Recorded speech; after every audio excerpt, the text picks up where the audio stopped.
Well, let's go ahead and start episode 206 of the Current Gen podcast. It's just two of us. Tim and Kyle are Just the here. two of us. They made a song It's about this. they did. So It was about it's us. just It was it's about about the us. two Yeah. two bearded glasses dude from Yeah. Colorado. Two guys who look like every bearded white NPC in any video game ever. Yeah, basically. Yeah, you can actually. What's nice about being a bearded, normal-looking white dude is you can make yourself in every game. Like the I do. possibilities there. Very It's right big there. ego on me. Yeah. Yeah, So I'm yeah. always making me. And it's usually like option one on like the faces and on the skin tones and all that. It's like, yep, It is. It's option. that's It's usually me. one, one, and one. Yeah. Me. I couldn't be more boring, Tim. I Which couldn't beard have do you more want? boring First pictures. one. I want that one. Yeah, that's all right. Well, the two basic bros are here. So Dan is streaming. By the way, if you haven't yet, go check him out on Twitch at dapper_chocobo. And Jeff, our musician member of the group, was playing at an open mic show tonight, doing some covers and some other stuff. If you haven't checked it, check out Jeff's original music too. Jeffrey Michael Widman. You can find his music all over the place, Spotify, YouTube, I think, all the places. But he will join us when he is available after that show tonight, possibly. We told him it's okay if he doesn't, but Yeah. I know he wants to talk about some of the stuff tonight. So we will see. If you can't tell, my throat is strained. I've had a very, very sick week. It's not been fun. My kids brought it home. They got a very mild version of it and were better after like 24 hours. So I was feeling it and I was like, all right, I can handle a 24-hour little fevery, little throat. I'll take a day off. It's fine. And it has been like a 7-day. It's just been ridiculous. It's been so annoying. So I'm at the tail end of it now for sure. But as you can hear, there's still a little bit of that raspiness. Mutated for the good old adult. That's great. That's right, dude. It is something else.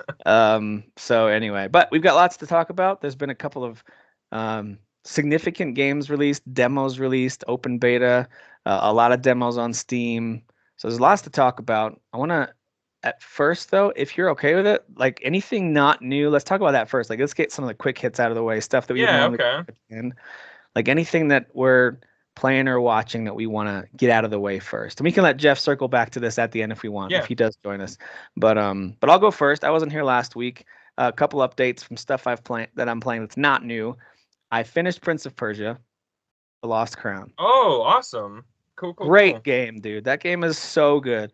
I mean, it should only take you 18 to 20 hours if you're just plowing through it and not really worried about all the different like little shadowy areas of the map that you clearly could go back and find something, and pretty much every time you do. But if you're not really worried about that, if you're not a completionist or even quasi completionist, you can get through the game in maybe even faster than 18 to 20 hours, depending on how good you are or how willing you are to skip certain sections, because you can turn on all kinds of different help in that game. So there's platforming sections that are so difficult, but they're so satisfying in my opinion when you do them. But some people just don't like that. They don't want to keep dying and dying and retrying until they get it right. And I like getting it right, and that there's a good rush at the end of that. Like, I did it. I freaking made it through that stupid thing. But they do have an option you can turn on where you can teleport to the other side of any That's super cool. platforming thing, which I think is great because some people I just do want like to that. experience the game without that, you know? Yeah. Yeah. And as I'm playing, I'm like, man, this is not for everybody because it gets tough. It gets real tough. But yeah, that game is great. It's got excellent boss fights, really, really good boss Agreed. fights, and they get epic. And the final boss is like 4 phases. It's crazy. It's really good though. That's awesome. So visually, I know that it's not a AAA game. I get it, but it is though. It's got such high production Yeah. values.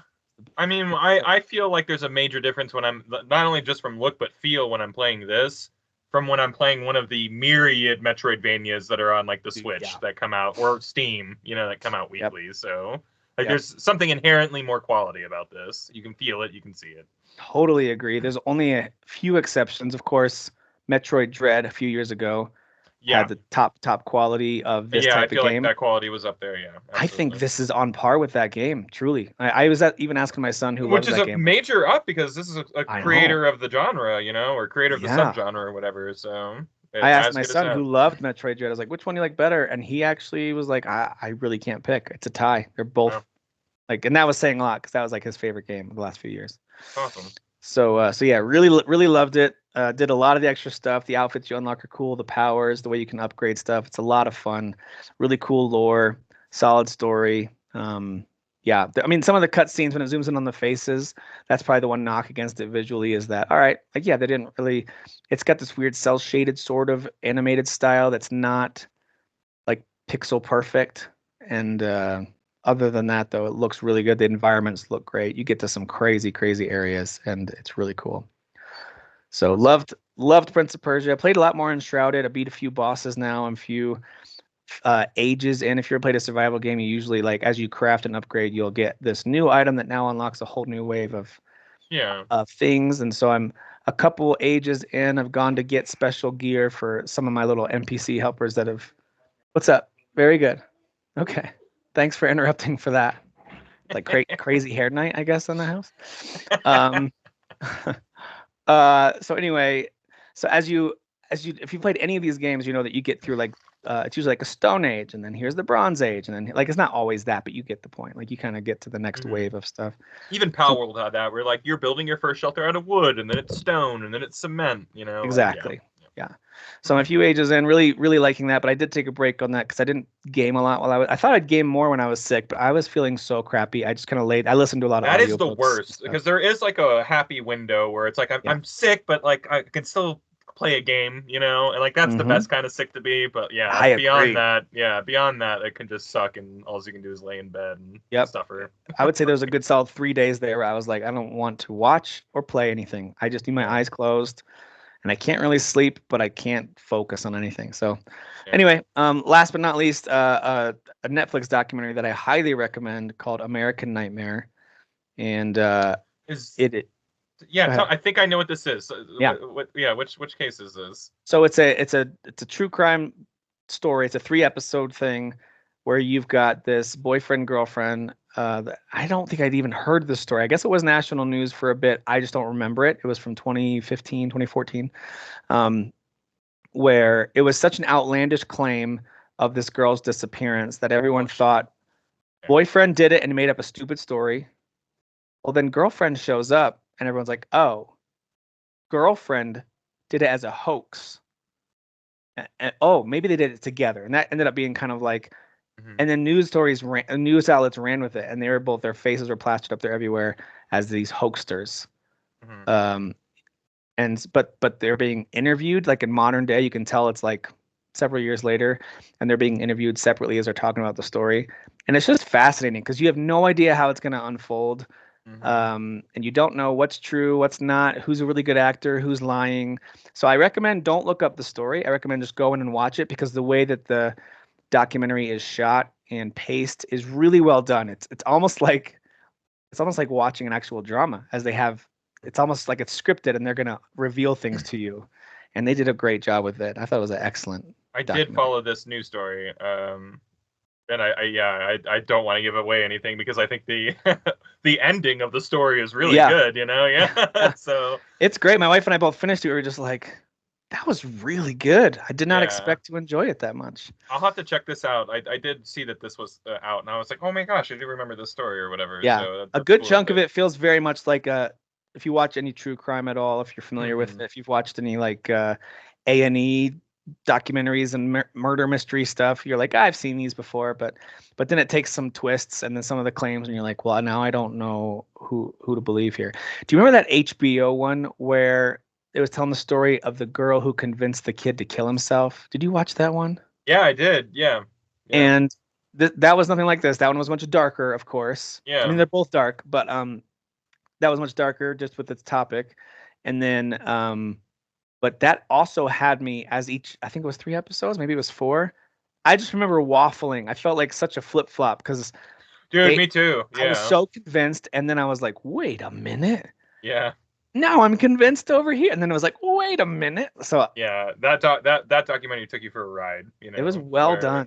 I didn't know what side I was on until Yeah. maybe even still. So Still don't know what side I'm on. So anyway, all that to yeah, say, highly recommend American Nightmare. It's a very well told story, very intriguing and just well made documentary. I love when a documentary is paced in the right way, and it's yeah, not just trying to be like a classroom.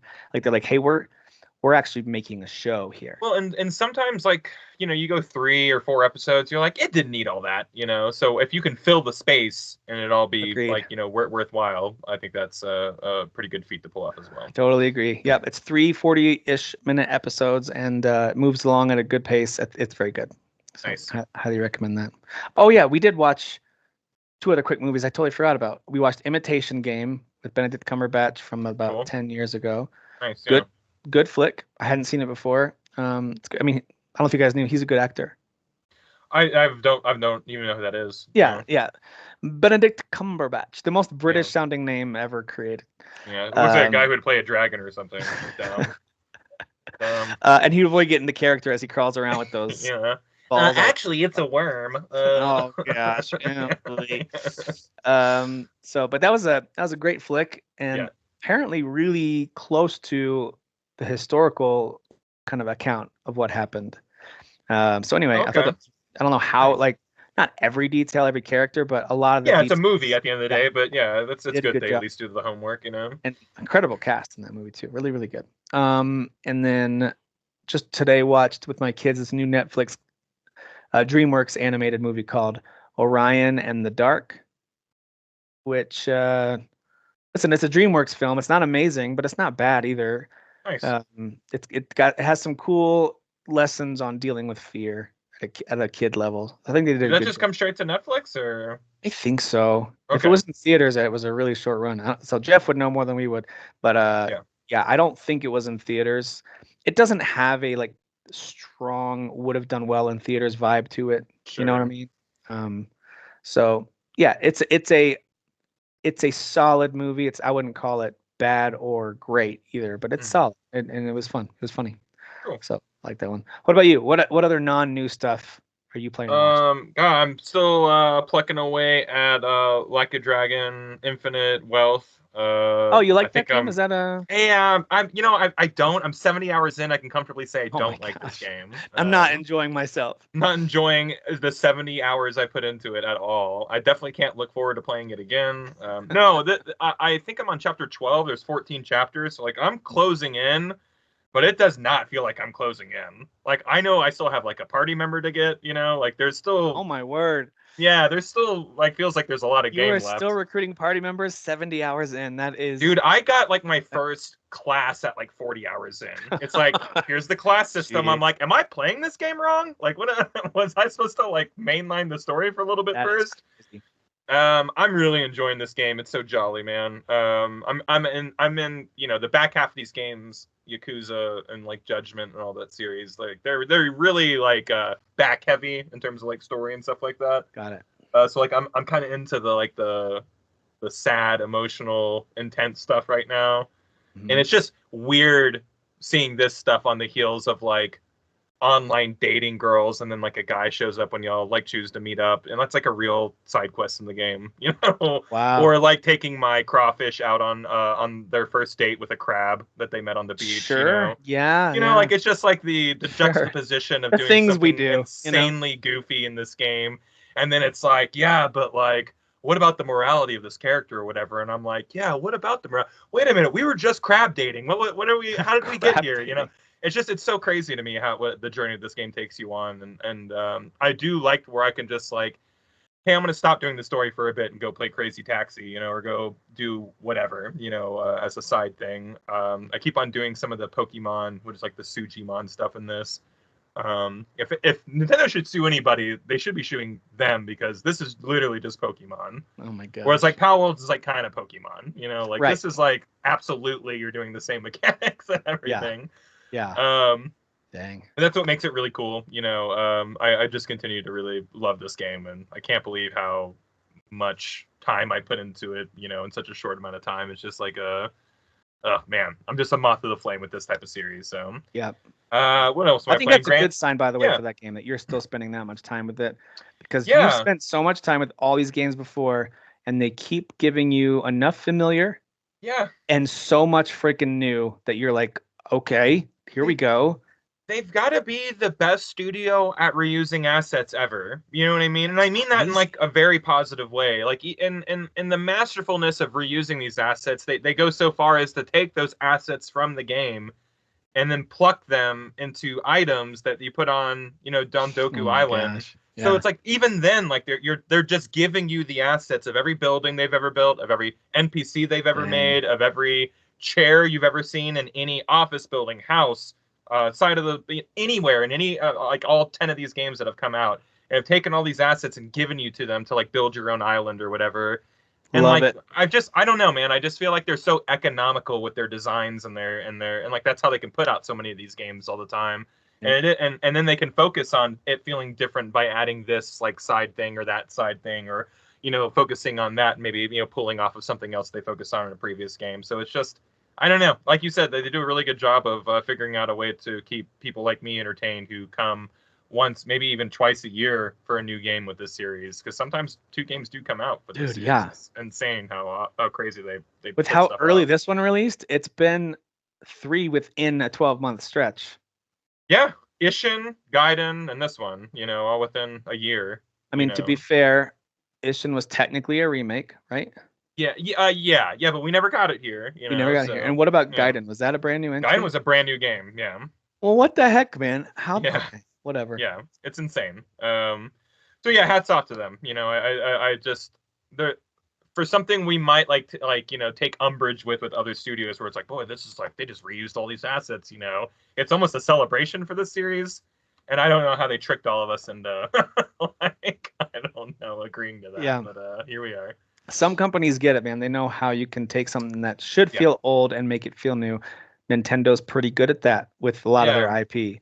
And very true. Yeah. RGG, very good at this with Yeah. all the Yakuza stuff. So props And to like them, I man. like the sense of space, and I think a lot of Yakuza fans are like this too, or like a Dragon fans, where it's like I like going back to Kamurocho. I know these streets, I know all Mm. the shortcuts, I know all the alleyways, I know what's down them, I know where all the stores are. I know that I can go around the corner and get sushi to get like an attack, buff. Like I just know I've played a lot of these games. I'm talking hundreds and hundreds and hundreds of hours in the series, where Yeah. like the maps don't change because you're in the same city. So Hmm. and you'll see like little things change in the maps as the times change and stuff like that, but like the streets and the foundation of the city are the same, and there's something about that that's really nice.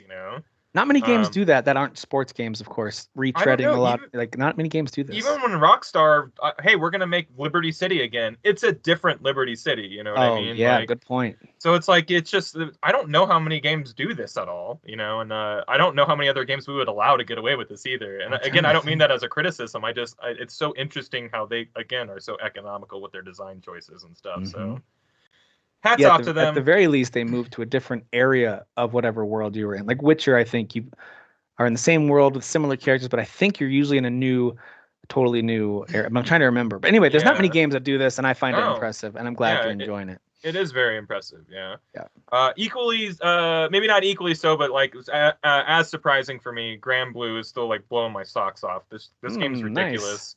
I think the combat in this game is awesome, and I think that the amount of characters in this game is ridiculous, because like you'll never get tired of like I need to do this mission real quick to get this stuff, and I'll choose Gun Guy now because I don't know any of their names. It's crazy. They all have weird anime names. I don't know. I know that one guy's name is Graham. That's it.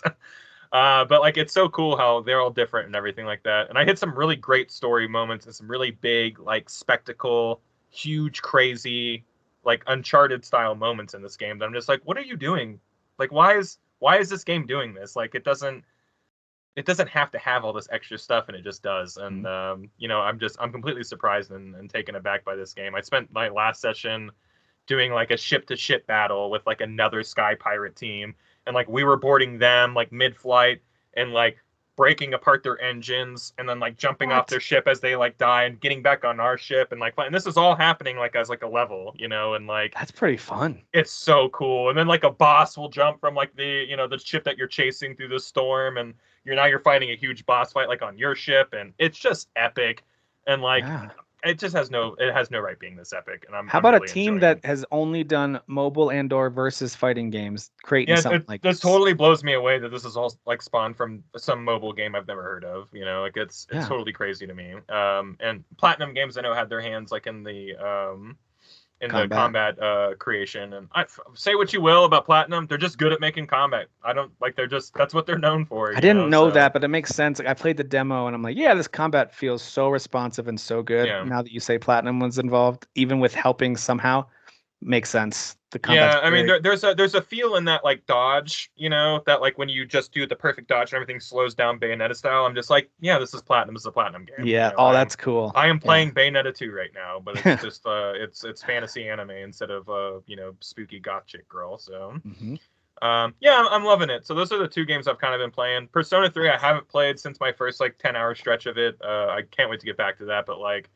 my hmm brain was turning into like melted butter playing two JRPGs at the same time. I just couldn't. We gotta treat ourselves better, Tim. Yeah. We We got can't be. You can gotta I treat yourself. Yeah, there it is. Yeah, perfect. So I am excited to get back to that. I know I'm at the tail end of Like a Dragon, so I can get that offloaded. okay, But nice. yeah, those are the two games I'm kind of focusing on right now, outside of some newer stuff that we'll get to here in a bit. And of course, our What? buddy Derek, former co-host on the podcast, I'm pretty sure he finished Relink, Grand Blue Fantasy versus Yeah, Relink, and loved it as well. So yeah, yeah, that's yeah. I've heard nothing but good things about it. I think it's reviewing really positively. It's somewhere in the 80s, I forget where, but it's just a Yeah, great average for any game to get. So yeah, that's 80s awesome. is really good for like I don't want to call it a new IP because it's not, but like it's But it something kind of big. Yeah, is in the kind of is, I genre, guess. right? Yeah, new genre for sure. So hats off to that small little team. I'm sorry that it took them like 8 years to make this, but it's a Yeah. sharp looking game. I was saying this on the last podcast, but like it's putting my TV color wise to its paces, where it's like Nice. you've never seen this green before, and I'm like, no, I haven't. Yeah, this is a really nice shade of blue that Didn't you're know that showing right color now. existed. Thanks, Yeah, TV. yeah. So hats off to that too. So. That's awesome. Anything you're watching? Not really. I'm still watching Masters of the Air. That show's very stressful. Hmm, If you like, Bands of Brothers or the Pacific, I this is do. that, but in the air. I love both. I just don't have Apple TV Everyone's at the moment.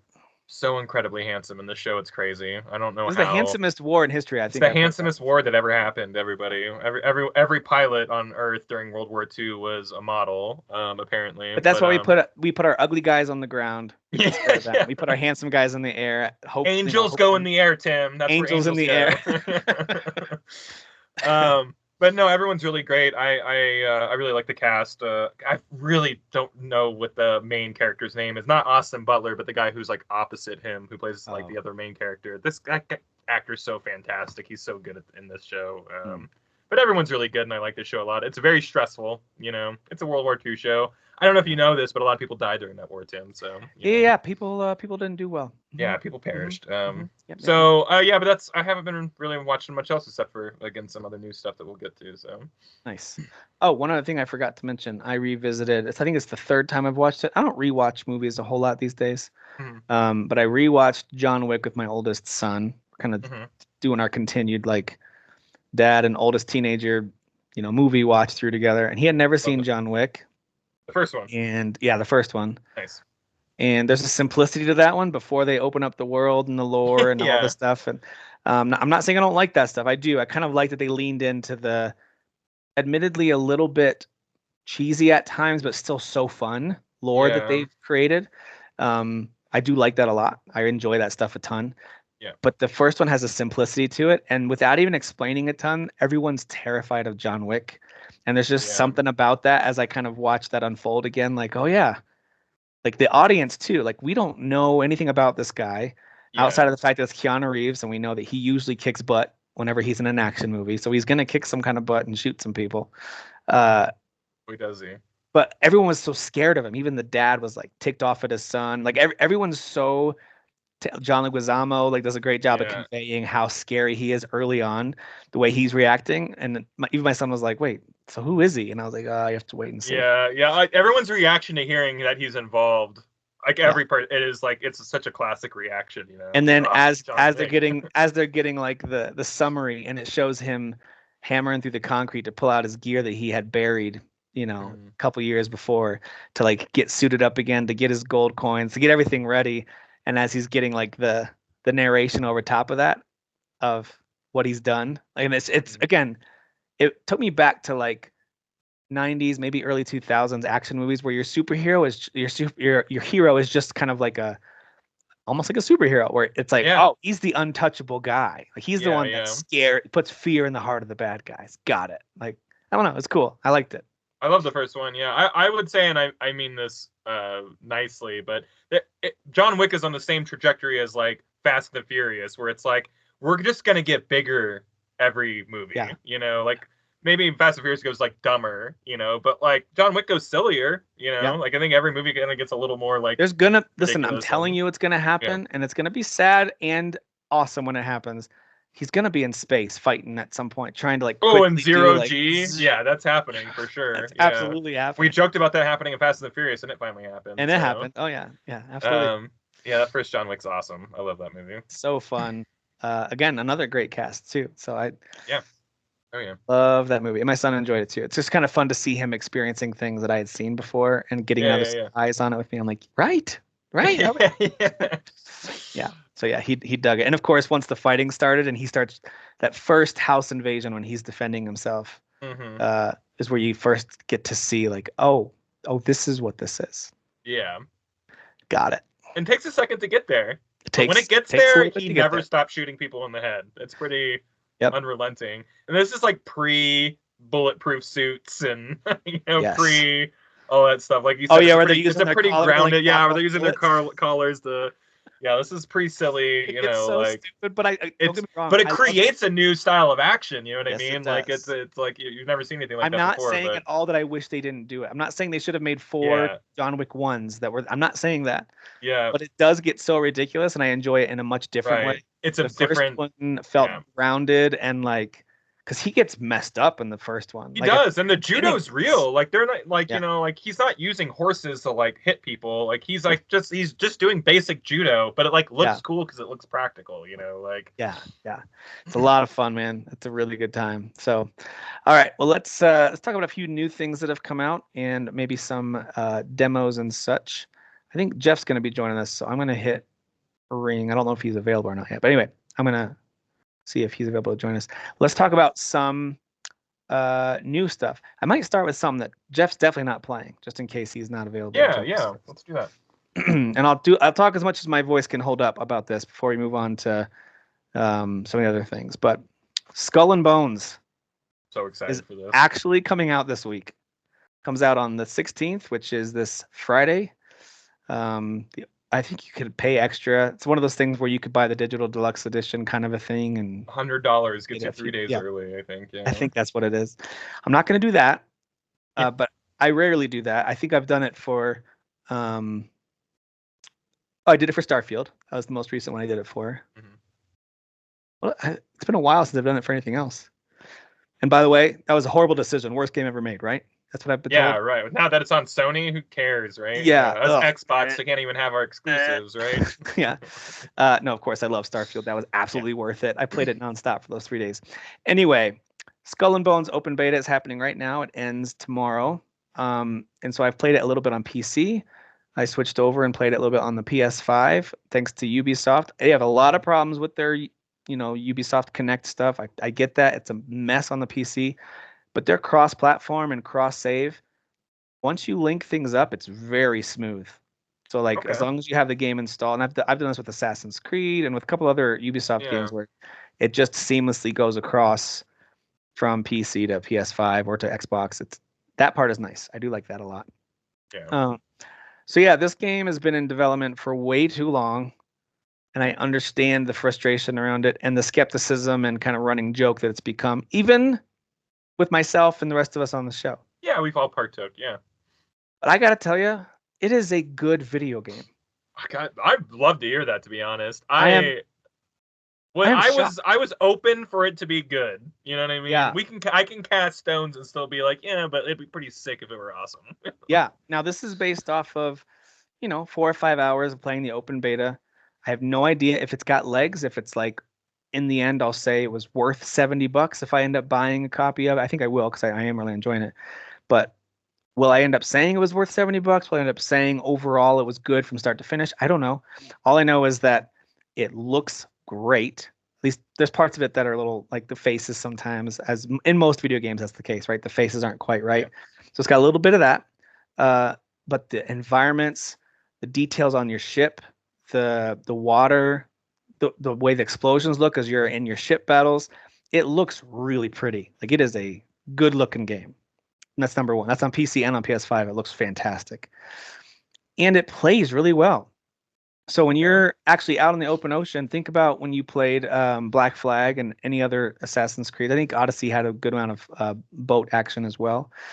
Um, when you're out in the open ocean, it's got the speed settings you'd assume from a Ubisoft game, not from Sea of Thieves or other games like that, but Ubisoft, where you're at the helm, you hit either A or X, depending on what controller you're using, a couple times to make the sails go all the way unfurled or maybe partially to kind of like you have a couple different speed settings. You can tap it really fast to have your crew essentially pull on the sails to tighten them to make you get a little speed burst, but that starts to drain your ship's stamina and it'll start to damage the ship after a while and the sails after a while.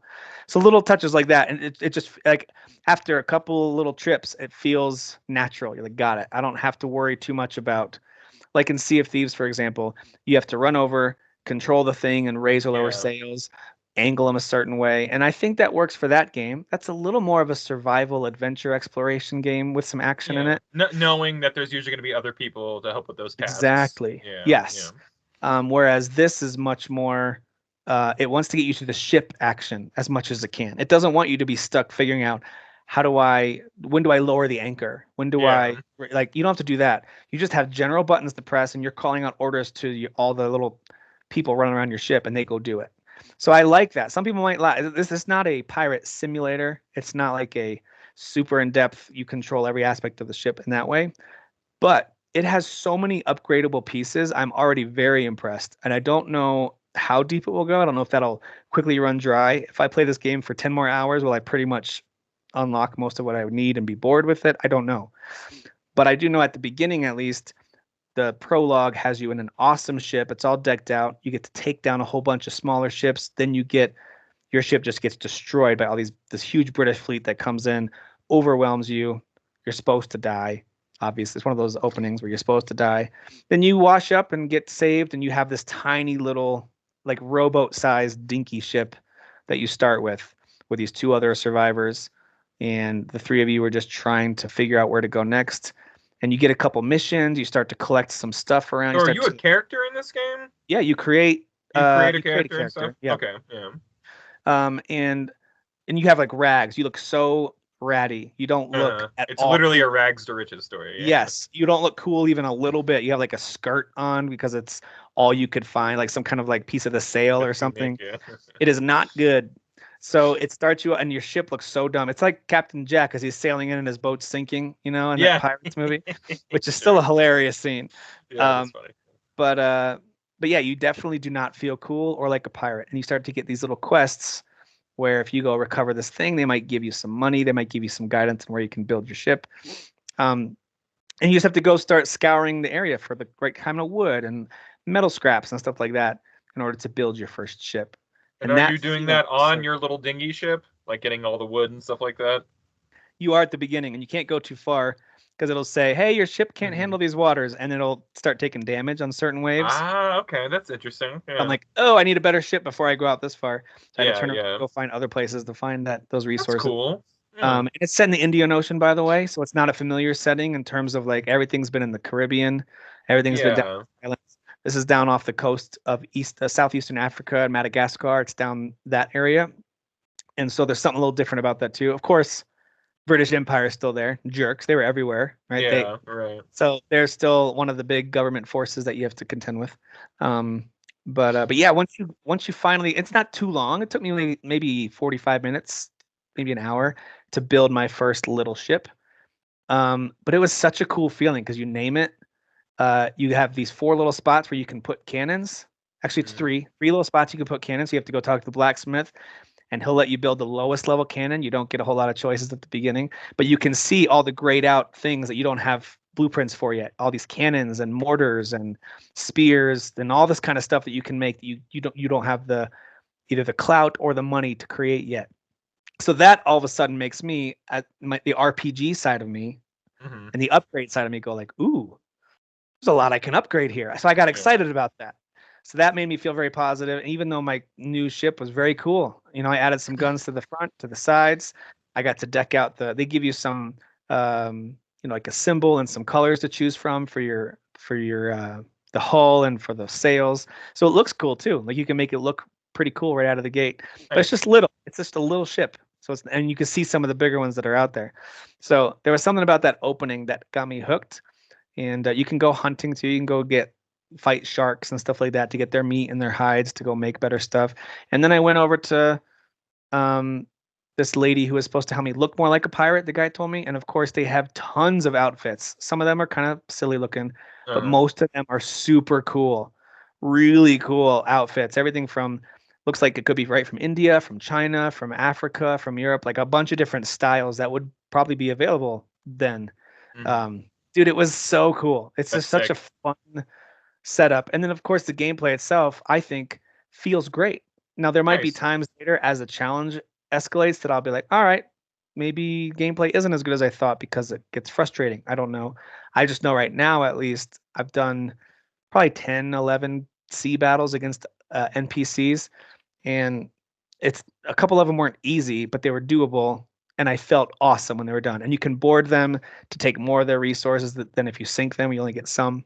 Hmm. So, and you don't do any on foot fighting. When you board them, that's it. Like you've hurt them enough, and as Yeah. long as you successfully board them, they're done. Like you get their stuff and then you sink their ship. You do get to walk around towns when you go to different ports, but you're just walking around.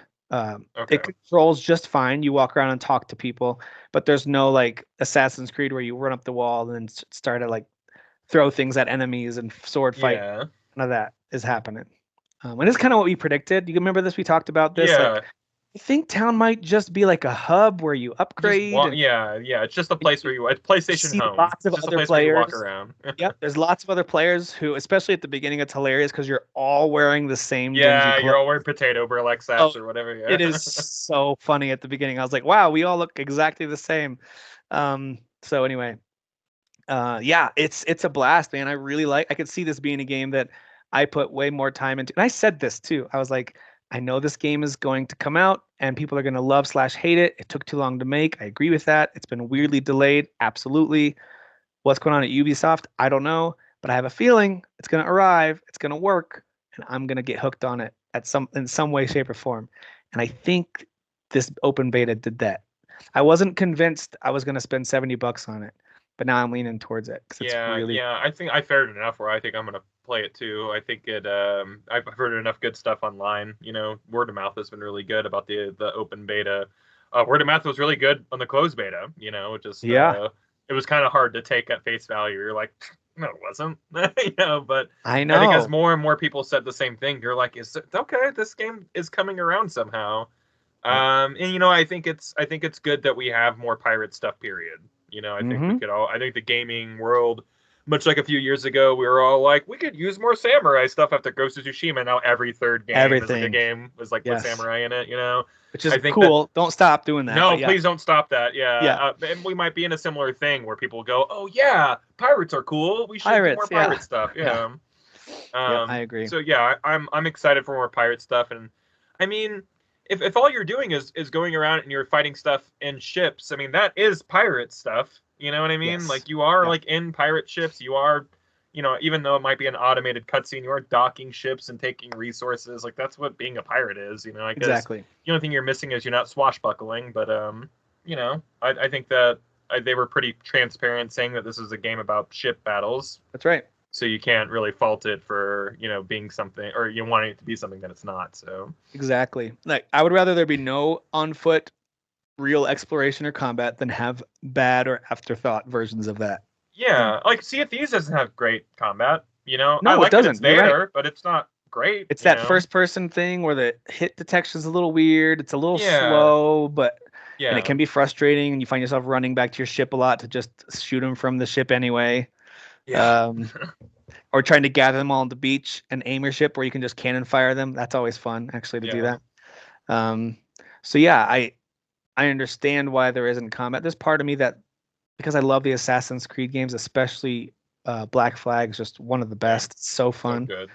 Yeah, The idea of like pulling up to and Sea of Thieves too, pulling your ship up to an island, hopping off and exploring it is awesome. Like that is yeah, very it's fun. true. Yeah, That gives you that. That's what I loved about Elden Ring and Zelda and all these games that I've loved over the years is the sense of I think I value exploring more than I've ever more than I really realized until I started to like think through what are my favorite games. And if you look, it's like Witcher 3 and Zelda and Everything with Elden little Ring. nooks and Like, crannies with cool stuff oh, packed in I them. guess I Yeah. like to explore. How about that? Yeah.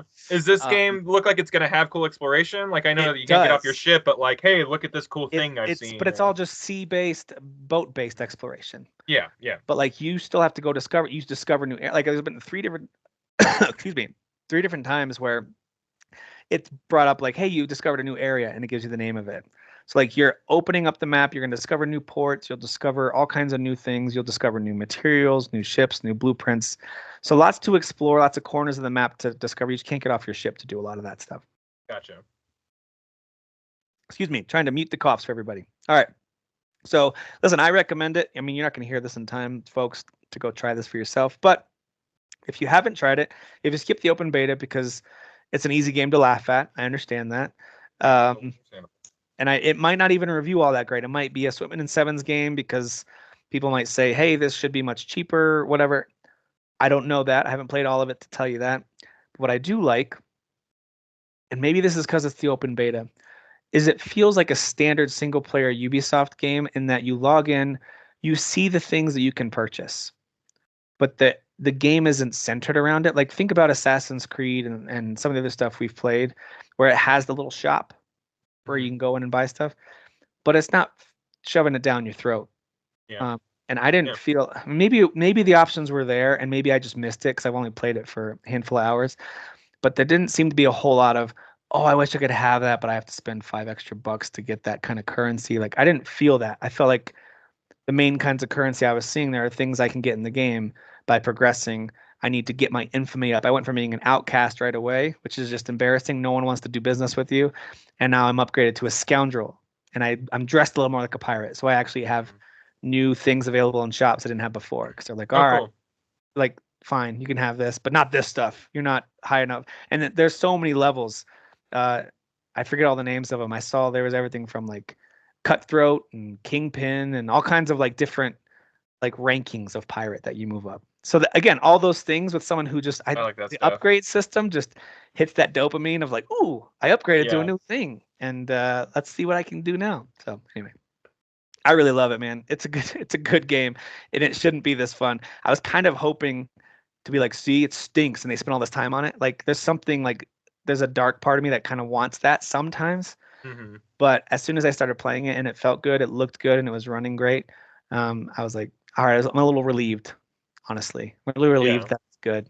Because of all of That's us on the awesome. show, I've been the one who's been like, I think I might like it though, guys. I watched the gameplay, and everyone's like, oh my gosh, dude, it's been 8 years. I know, Yeah. uh, It's like and I I'm said, it's sorry. easy to bet against. It is. It absolutely is. Yeah, But I am yeah, curious. what a Cinderella story, you know? I'm curious what the final reviews on this thing will be for folks who give it a true objective look. Some outlets will. Some outlets will like be able to approach it objectively and just grade it for what it is, but some won't be able to let go of the dev time, the delays, the promises, and You Ubisoft. saw it happen with Suicide Squad, where people did not forgive. It did People not. did not forgive, you know, Yeah, like and maybe there's a couple people out there who are like, no, I like this game or whatever, but most people are like, nope, was not worth the 10 years, was not worth this. So like some yeah, people are not, don't show up to give things a chance. Whether or not Suicide Squad deserved it is up for debate, but yeah. hopefully, hopefully the hate it maybe isn't as loud for this game as for Suicide Squad. Based on the number of us on this podcast that played it, it wasn't worth it. I don't think any of us really played it at all outside of Jeff playing the Yeah, alpha or whatever he was playing. yeah, right, right. Um, yeah, we didn't really Yikes. give it a chance. Maybe later. We'll see. I'll get it at 20 Um, bucks. Yeah. yeah, I might try it when it goes super cheap I or hear if it it's a goes on great Game Pass. 10 hour campaign. So Put it on Game Pass or on PS Plus or something. I'll be like, all right, I'll give yeah, it a whirl for a weekend. yeah, Maybe yeah. if I've got nothing else going on, maybe. Right, right. Anyway, all right. Another significant demo came out, and I know that I don't know if you haven't played it, we can wait to see if Jeff comes. Do you play the Final Fantasy VII Rebirth demo? I didn't. No, no. Okay, we'll hold off to see if he rejoins us for that. But let's talk about the biggest release of the week, and that has to be Helldivers 2. Yeah. Just came out a couple days ago. Speaking of reviews, and maybe you know more about why this is the case than I do, but I'm still seeing no reviews for this game. I So don't not know if only, reviews just didn't go out because they were letting people come and get hands-on with it because there was a lot of yeah, hands-on previews of this game. yeah, Very positive, high positive stuff, but like I haven't seen a single mainstream like review for this. I've seen like Game Ranks, have one, and a couple others like who just kind of have like their before you buy type of thoughts on it or whatever. But they're like soft reviews. Like I haven't seen like a lot of IGN. review. IGN is a review in progress. I just looked it up, Oh, okay, all right. and they did it. Uh, They released it the day after the game came out too, right? It's a little yeah, so I don't strange. really know what that's all about, but it's not stopping anything. It is the best-selling Sony product on Steam ever. It outsold God of War like in 2 days or whatever. So Yeah, it is a very, very, very popular game. People are playing it. People are buying it. I read all day that first day. People were having problems getting on and playing and yada yada. When I got on in the evening of that first day, maybe some hot fixes went in. I really don't know. I had zero issues. I oh, got on nice. immediately with my friends. I crashed one single time, once. I'm not even kidding. Mm. Just one time at the very beginning, and On it a never launch happened day in again. 2024. All I right. know. Yeah, yeah. It's absolutely crazy. And I'm telling you, it was the most problem-free online game I've played in an extremely long time. I love hearing that. So I don't know if other people were having worse issues on PC. I was cross-playing with someone on PC very first Hmm. night. Jeff was too. Jeff was there. So like I wasn't having problems at all, and so that in its own is awesome. Yep. I'm a huge fan of the first game, so I went into it with pretty high expectations. They leaned a little more into the Starship Troopers parody, which I think Yep. was good for them. And they switched to perspective to the third person, which is claustrophobic. I mean, having that like above bird's eye view vision, so you have 360 degrees, you know what's Hmm. coming behind you. You don't know anything that's coming behind you anymore. Like you have to have someone watching your six, or you have to keep on turning around because like you're not safe. A bug hole can just pop up right behind you, and you may not know, and then you And just there's get no rearview swarmed mirror in your immediately. mask. There's no Yeah. rearview mirror in your mask. Yeah. Yeah, yeah, and there's no like Halo radar. Like you just have to kind of like know where they are. You have to kind of keep your head on a swivel, And this game's tough as nails, Like it starts off on like ridiculously easy, and like it scales upwards. There's a lot of different like difficulties, so you can kind of find your sweet spot. Hmm. And the online is like really, really, really good. I don't really know how to turn it off online, so anytime I've tried to play by myself, I would launch a mission, and then three people would immediately jump in with me.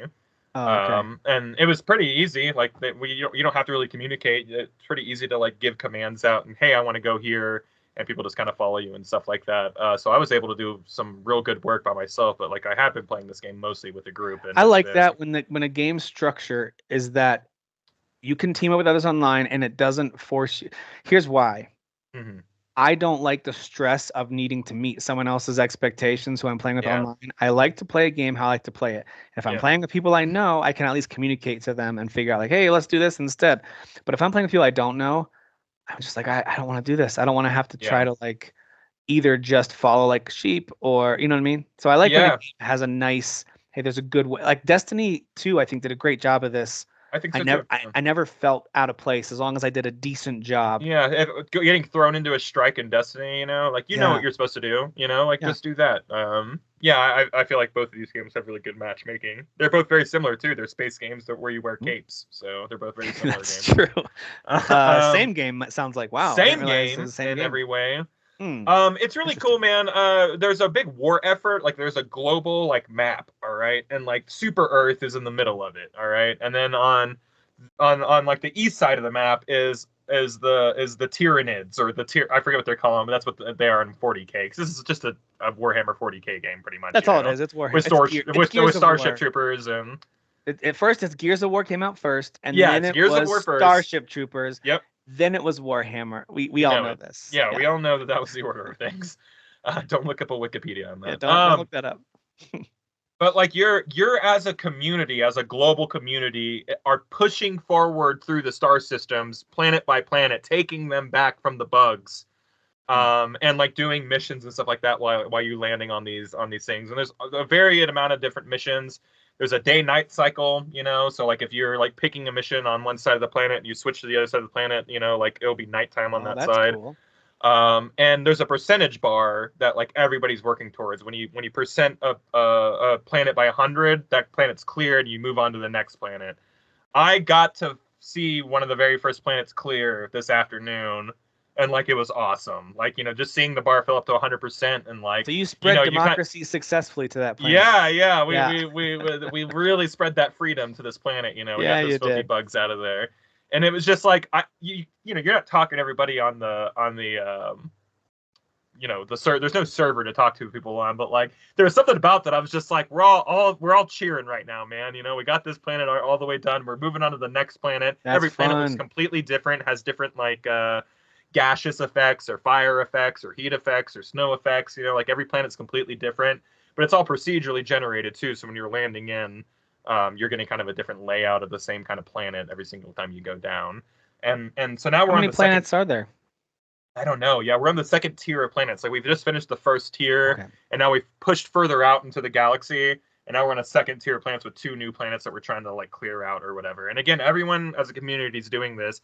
So if there's a lot of deaths, you know, like we'll lose percentage on that planet. You know what I mean? So it's like, so Ah. people get on and they suck really bad. So it's not you just plowing through the game. Like Yeah, every victory you have helps build up the overall success of clearing the exactly. planet. Yeah. What? Globally, we're all so it really does feel like a giant war effort. And it's really cool because like when you zoom into a planet, you'll see other starships because like the server in between missions, you're on your starship, okay? And your Okay. starship's important because it's the thing that calls down orbital lasers and orbital missiles and all this other stuff that you're Oh, the like thing that you used to kill Gaston. that's exactly right. Did he say that? He posted a video of it in the group. I totally missed that. Yeah, he got on earlier. We'll have to mic up. I've been wanting to mic up with him, but I've been so busy with taking work calls while I was playing today. Mhm. But like I totally called That was an really funny. orbital drop on him. Yeah, and it totally blew him up. Yeah, we were we were doing really good together despite not talking. It was really awesome. He's a lot of fun to play with. And that it's really easy because I'll just be on a mission and he'll just like drop in and like just start helping me. So like you can see me on the map, you know what I mean? Like, oh, Kyle's over here doing this. Do you want to like join him or whatever? And you can just join right in, and it's like as easy as that. The game is so co-op friendly. How many people can be in a four? Four, Okay. yeah, and you all have your own starship. So when your starship is all grouped together, y'all are in orbit. You all have your starships together. You name your starship. So mine's called like the Sovereign of Serenity. You choose from That's like a fun. like a Rolodex of names Can and you stuff like customize that. it You at know, all outside of naming it? you upgrade it, so you're upgrading like the you know Kyle, like you're you'll making you'll me want get to play this. it, dude. It's so cool, man. Like so you're grinding at currency and currency and currency and currency. Maybe it's drops, maybe it's metals, maybe it's money. You know. And you're getting all that stuff from like exploring, completing missions, and everything like that. Then you spend that currency on like, hey, I got liquid ventilators for the cockpits and my Eagle jets, and now Of whenever I course. do strafing jet runs, they can stay out longer to do better jet Oh, runs and hit more yeah. accurately and Because stuff of like that. this upgrade. Oh, that's Because of cool. this upgrade, yeah. Or maybe I upgraded the orbital lasers and like now they shoot shrapnel and stuff like that. Or maybe I you know built a command station that takes volunteer contributions from like the community of other people. So like my replenishing of supplies is a little easier when I'm on planet side and stuff like that. And it's just so co-op friendly because after you're done with that, you can take your currencies and you can like buy a new piece of armor or you can buy a new cape. So like you're constantly changing the way your character looks. You're changing your, you know, guns and upgrading guns, not upgrading, but buying new guns and stuff like Mhm. that and making new loadouts and everything. And it's just cool. Like when you meet up with your buddy again, you're like, dude, you have a laser gun. Where'd you get that from? You're like, well, yeah, Well, let about me that. tell You you. know, I squirreled some stuff away, and I went all the way down this upgrade tree and got it here or whatever. Because it's a battle pass. It's a games as a service game, which is funny because we just like ripped Suicide Squad apart for being one, and here this game comes out. It makes no qualms of being a games as a service game, massively successful, even though a lot of people are pulling out of this genre now because there's no way to find success in the genre. This Mhm. game just Kool-Aid mans its way into this genre. I'm sorry, this space and kills it. You know what I mean? If you want to engage with like real money, like all you can buy is cosmetics, you know. So it's like you can't really buy anything. And if you want to buy that cool new like armor that looks cool, it's $2. You know, you're not spending 20 like you would be in Call of Duty to buy Nicki Minaj skin or something like that. You want a cool new piece of armor, it's $2. You know, get your $2 currency and you know, buy it if you want to. But there's plenty of ways to grind for real armor in the game with real in-game currency as well. So and it's you just can upgrade so your armor and all that too, right? Like your suit can look all yeah, different. it's more less upgrading and more just getting a different version of something, you know. So it's Okay. like I just got Does a it new look piece of different?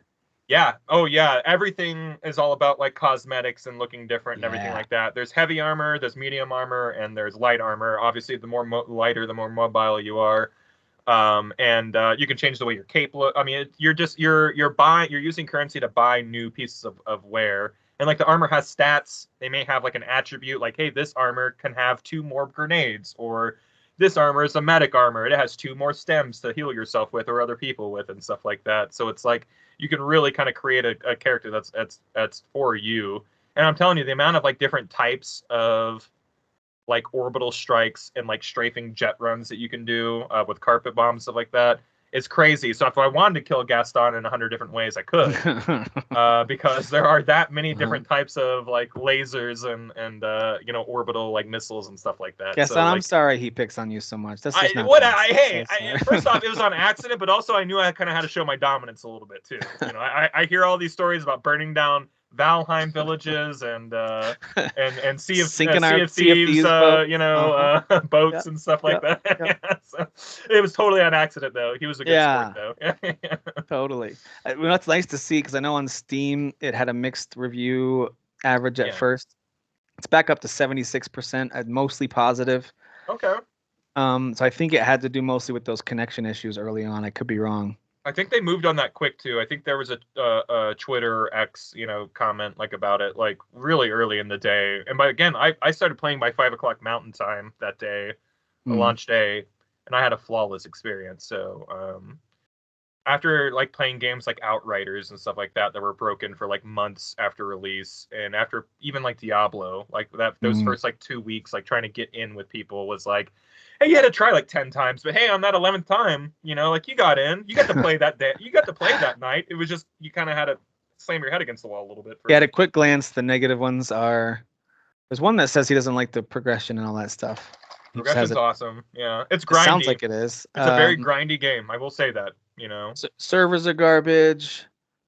This guy says it was too laggy when he did get in. Someone really doesn't like the anti-cheat software they make you install. okay. These are Lots like such PC crashing. gripes. Game is unplayable, literally. He says. I'm like, well, literally. Okay. it's funny I 'cause, have 22 hours in the game, so it's quite a lot of literally people are playable. playing it though, so it's not literally unplayable. But listen, I'm not trying to minimize those frustrations. That does suck when you just have crash, can't connect. Yeah. Like that does ruin an experience for sure. It can. Yeah. That's why I hate Outriders to this day, but there's other people who played it and had no problems. They're like, I like that game. And I'm like, yeah, well, I bet if it was playable, it was just peachy, you know? So it is easy to like get that tunnel vision of like, well, my experience was bad and I hate it, you know? So. Well, hey, it's doing really well right now. It's got 150, almost 156,000 concurrent players. That's awesome. You were saying Steam. About it's not Sea of Thieves, Skull and Bones, that there was like that like title system. This game has that too, like where you start as a cadet and then you're a space cadet and then you're a sergeant and then you're you know like, so as you're leveling up you get different titles. I did get the better version, the big boy adult, more expensive version. So I'm a super citizen, you know, and my title was gold, you know, and. You know, I'm just out there trying to spread democracy and freedom to these bugs, right? You know, I'm just. It's just like it's basically what Elon Musk did, right? Where he makes you pay for the blue check mark, and they're like, just pay for your gold I did. title. I paid for my Elon check mark. Yeah. That's pretty much. I absolutely love this game, though, man. I was saying earlier that whenever you pull up to a planet, like, and you're in orbit, you'll see all the other ships out in the distance. Those are other players. And like as they're calling down like orbital strikes and like going down as Helldivers like into the orbit, like you're seeing all that from a distance.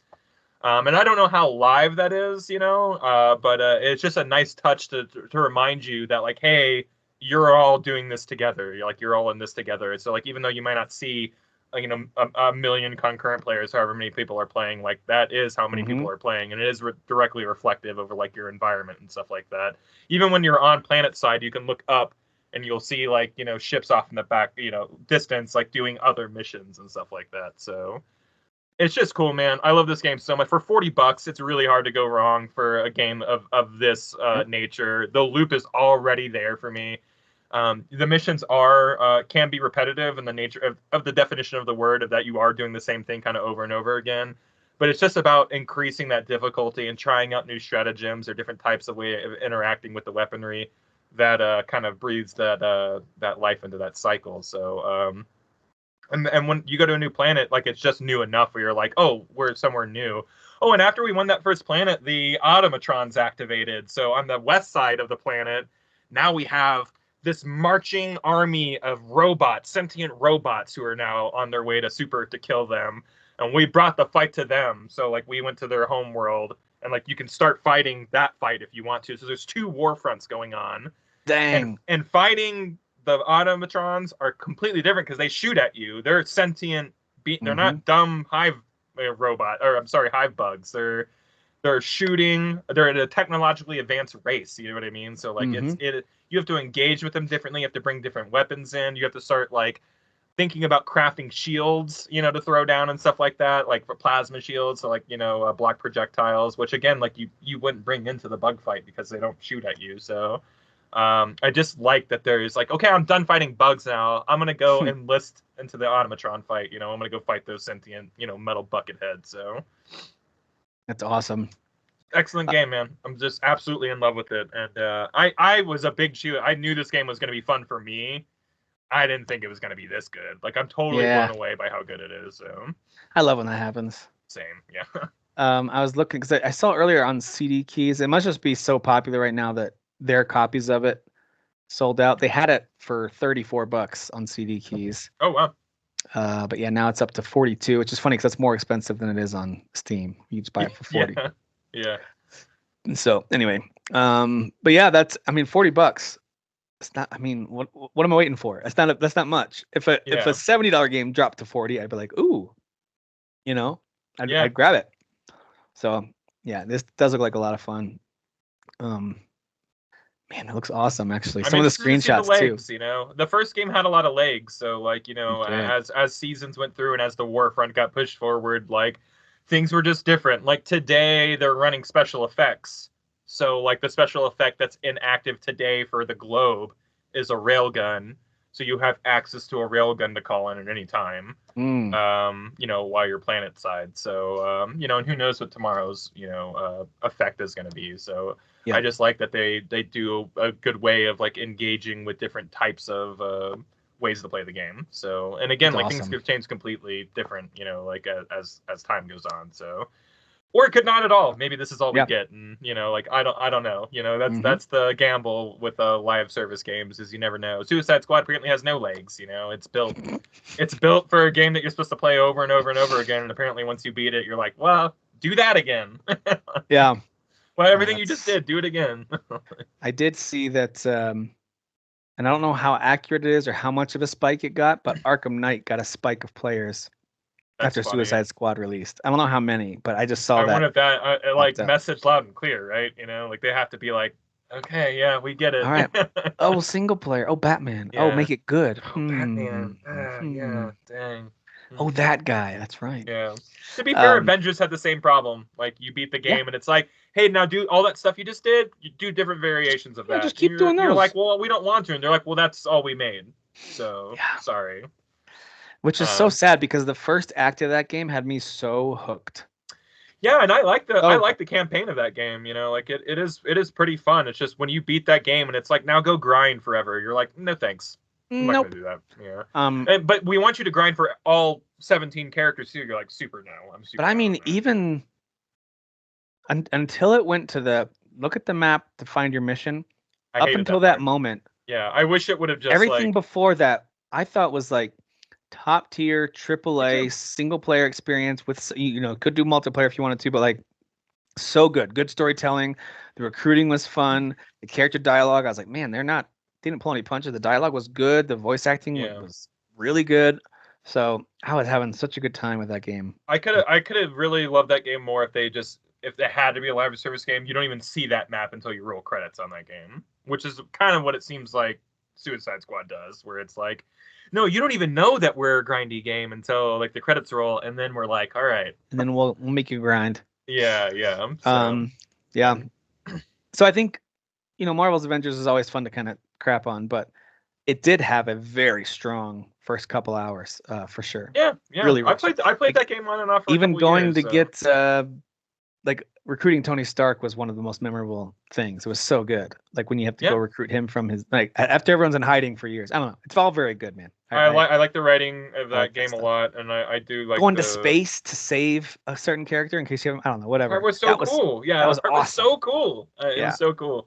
The story in that game was cool. The campaign, Yeah. rather, excuse me. The campaign was very neat. All right, a couple of the new releases that came out this week. I'm confident we're not playing. Foam Stars is out.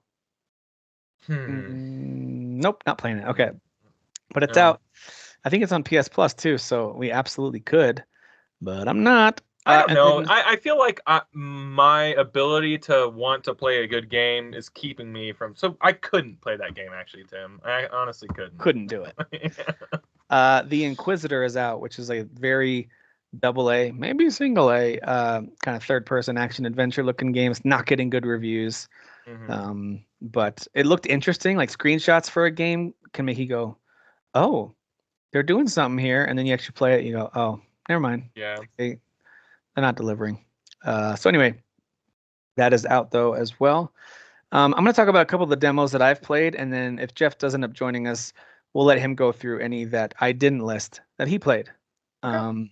So there's one that so Steam Next Fest is going on. It's actually ending, I think, on Tuesday morning. So lots of demos still available for everybody for the next. By the time you listen to this, about 24 hours. But once this releases, you've got time to go check out a few demos. But the one that I have up already for our Friday Let's Play is Pacific Drive. So this is I a really, I'm gonna buy this game. I think it looks so cool. So really resell it to me. interesting.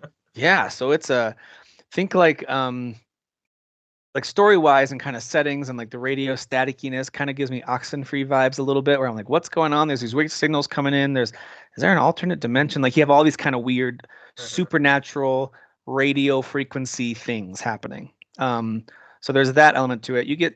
You're driving and you get sucked into this vortex basically. All the stuff starts flashing and you get pulled in. You're in this very clearly dangerous but wacky new version of Earth, or you're not sure where you are or what's happening. You just know it's dangerous. There's these pulsating yellow things that will like fill up, and if you're caught in them, they'll kill you if you stay there too long. You do start on foot, but you quickly get into a vehicle. It's this old school station wagon, like the kind from the 1980s where you've got like the wood paneling along the side. Like it is. So like the Vegas Vacation or Yes, National Lampoon Vacation that's car. right, man. Yeah, it's the Lampoon station wagon for sure. It is very beat up. You have to attach a wheel onto it because it's missing one, and one of the doors is missing. Like it's falling apart. And so you drive it. You make contact with some folks who are helping you via the radio, and they start guiding you through some things. And then you start realizing like this isn't just a driving adventure, like walking simulator game. When you get to this auto body shop, they start giving you new tools to go around and get the parts you need to fix it up.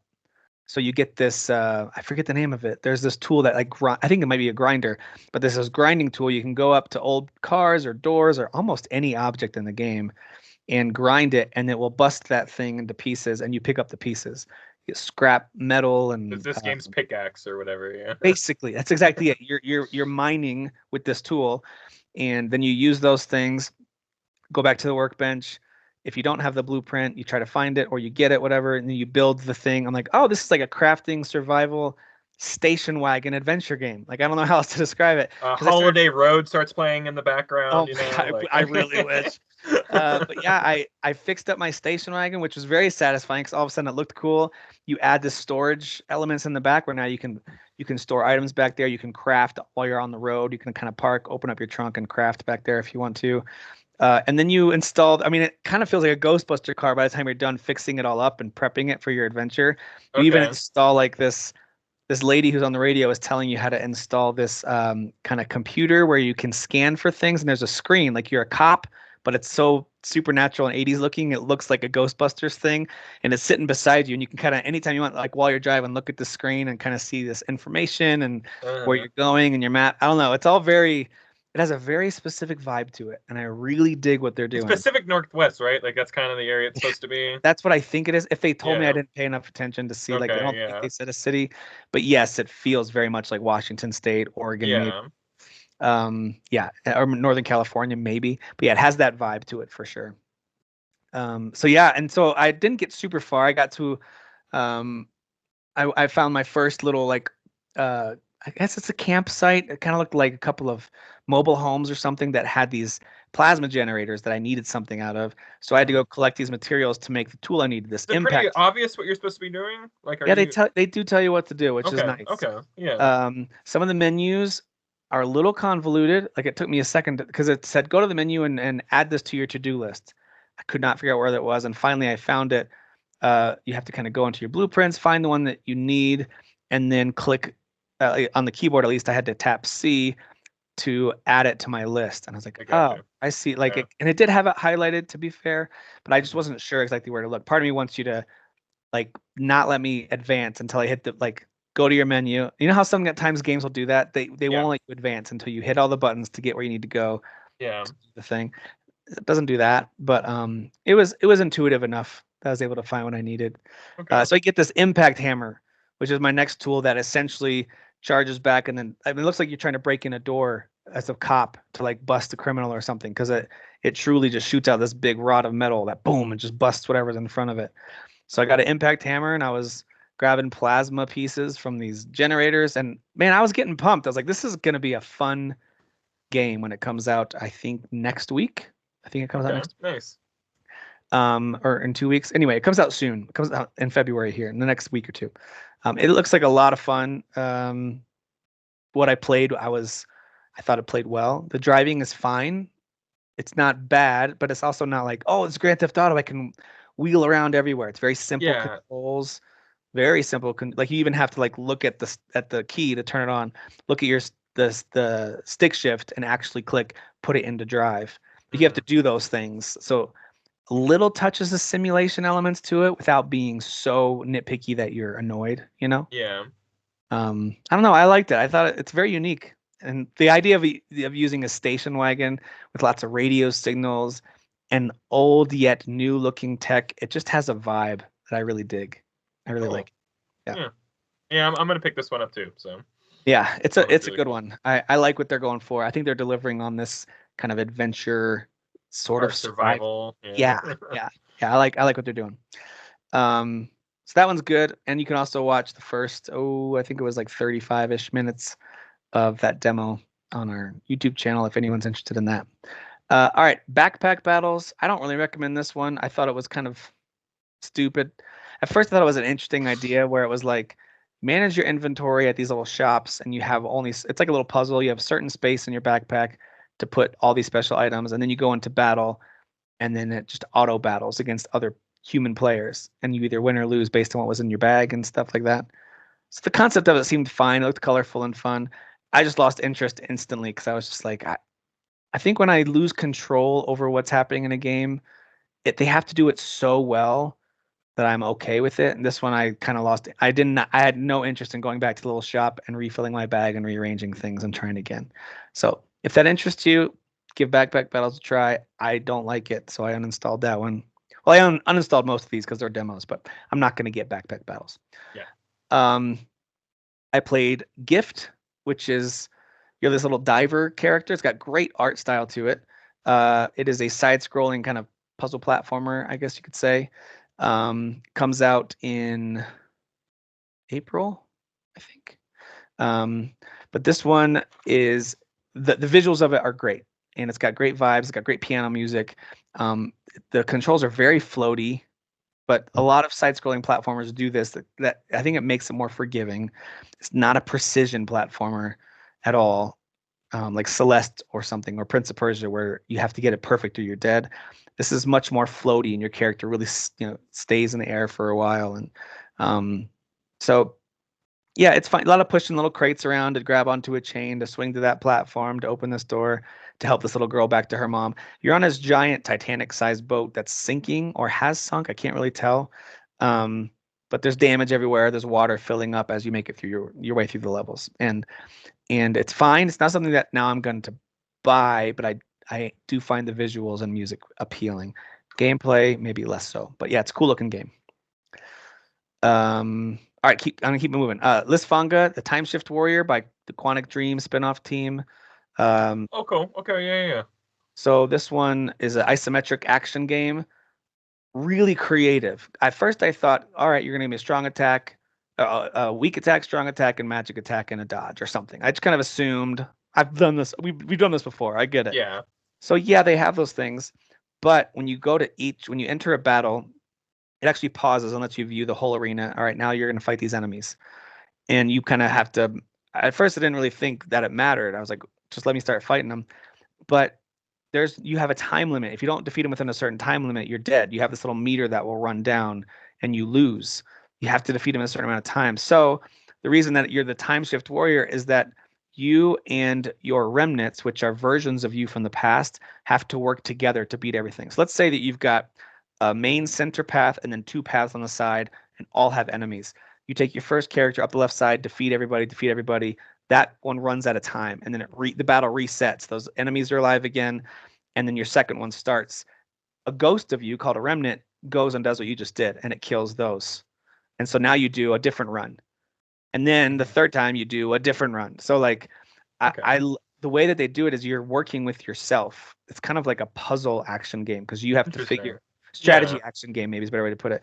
You have to figure out who do I need to kill, and then some enemies over time it's like, all right, there's these twins that are far apart from each other in the level, and you have to kill them within seconds of each other. Otherwise, the other one will revive or heal the other one.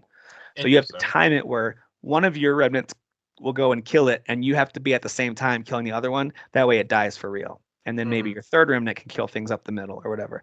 It gets really complex and interesting, and it's a very creative approach to this kind of combat. So I think it's really cool. It comes out this coming week. I recommend giving it a look to everyone who likes kind of a new take on the action, the isometric ARPG. Nice. Last two real quick. I played Deathbound. It is absolutely a Souls ripoff. It's got some cool concepts where you switch between essences. So like they're named. They're characters that you swap between on the fly. And so you could be like a thief or a warrior with a big hammer or a mage who throws spells. And the combat feels okay. It's not quite right. The movement's not quite right. It's definitely a lower budget, smaller team effort. But the same idea of clear out enemies, use those things to go and level yourself up. If you die, you lose them. Got to go back and like it's a Souls game. It's a Souls ripoff. Yeah, sure. The problem I have with this, I like a good Souls game, but I've just started dabbling again in Elden Ring, and I'm just in awe about how much I love that game and The how King in the Mountain. You know what I it's the mean? king of these Yeah. games. And then I tried this demo and I was like, ew. So Yeah. it's Yeah. not fair. It's not fair. But it is what it is. So I kind of lost interest in that one pretty quick. But it's an interesting. By the way, the setting is like futuristic, but also there's some fantasy elements to it. It's very interesting because there's like lasers on the doors and stuff. So it's very futuristic and modern while being kind of old school in some ways. So anyway, Deathbound. And last but not least, it's a real game. I had to try the demo because I could not believe that it was real. Uh, Ghost of Katsushina. Oh, you actually tried I it? downloaded this demo. It's a real game. I can't believe they made this because it seems like such a oh, it's gonna be a parody, something really stupid. Like with a title like that, you can't make it sound like Ghost of Tsushima and then add cat in the front and not make something silly. Like, Yeah, right. but from what I can tell from the demo, they're not trying to make something silly. You're literally like this anthropomorphic cat who's going through and fighting all these like demon-like characters in a samurai type environment. Okay. I don't know what to tell you. It's in alpha mode, and it tells you. I've never seen a demo do this because I've never played like alpha versions of games usually. At the very top, it says this is a pre-alpha build, no sound. I was like, what? And it's completely silent. You It's could try silent. this demo. It's silent. There's no noise. Yeah, that I've It's never that played a that's build like brutal. that. that part of it's brutal, but it is a very competent, borderlining on creative, like side-scrolling action game with some platforming things. Got to roll under spikes, and there's a double jump, and um, Yeah. dodging enemies, and I don't think there's any parry that can find, but the roll is really effective. You can actually roll through enemies and hit them from the back and stuff like that. So it's competent. I had to use the keyboard though, because again, it's so early on, it doesn't have Yeah. controller support yet. This game needs a controller for sure, You but like it's when pretty you fun. pitch this game, like just from its name and concept, like it's easy to go like this is shovelware, I am toast, or I It am should be, bread, whatever and it that maybe game it will is, end up being that. But yeah, Yeah, but it sounds like it might be a little more than that because yeah, it's interesting that it's actually a game. I know. I like the pixelated style too. It's like this darker. I'm trying to think of. Did you ever play Blackthorn, that Blizzard game? I'm Played familiar that? with it. I didn't play it though. Yeah, You're like this human on this orc planet, and you've been captured, and you escape, and you get a shotgun, and you kind of like hide in the shadows, and then step out and shoot the orcs. I do recall that. It's a Yeah. very kind of dark, side-scrolling game. I have fond memories of it. I don't know if it actually plays well now. If anyone would go back to play it, I'm assuming it's a little janky, but anyway, that kind of had a dark, pixelated vibe to it, and this has that similar type of. It's just dark. It feels rainy. You're a big cat dressed up as a human with a sword in his Yeah. hand, Yeah. but you're fighting all kinds of like crazy demon monsters you would expect to see in a fantasy samurai setting. Hmm. So I don't know, man. I can't. I've as I played it, I was like, how is this not a complete joke that is Yeah. just like a And fun are we thing to gonna do the play? same amount of like overreacting? Oh, Sony's gonna sue somebody that we did with Pal Worlds, and No, no you know one what I is. mean? Yeah, and Yeah, like this is actually stealing the name and everything, I though. You know. know? I know. If they had figured uh, out a way to like name the cat Jin or something, like, if they would yeah, have gone like yeah, really far. yeah. But no, it's a real game. At least the pre-alpha version of it is. Yeah, it's not bad. Now, it might end up being bad because there's lots of pieces that are you Yeah, give it a lot of grace when it's pre-alpha, sound's not even working, and you're kind of like, all right, yeah. I feel like I'm playing someone's This is pretty good for a game school with no sound. project. Yeah. Yeah, yeah, yeah. It feels like it's so early. You're like, all right, but I played it longer than I expected. I expected to play 5 minutes and then bow out. I think I played for like 45 minutes, Oh which wow. was Okay. a lot longer than I expected to. So anyway, yeah, I like it.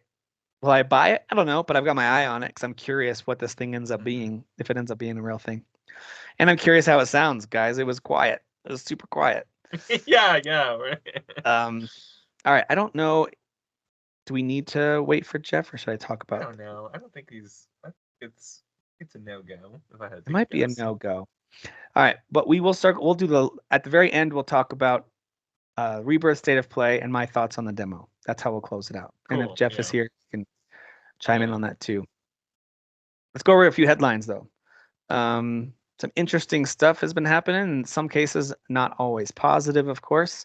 I'll go through the general ones first, maybe a little bit less to talk about on some of these at least. So Ubisoft, I think they must have had investors calls or something. There's a lot of Ubisoft news coming out these days. But Ubisoft said that Assassin's Creed Codename Red, which we know is their kind of feudal Japan set Oh, major game, is going to be released before March 2025.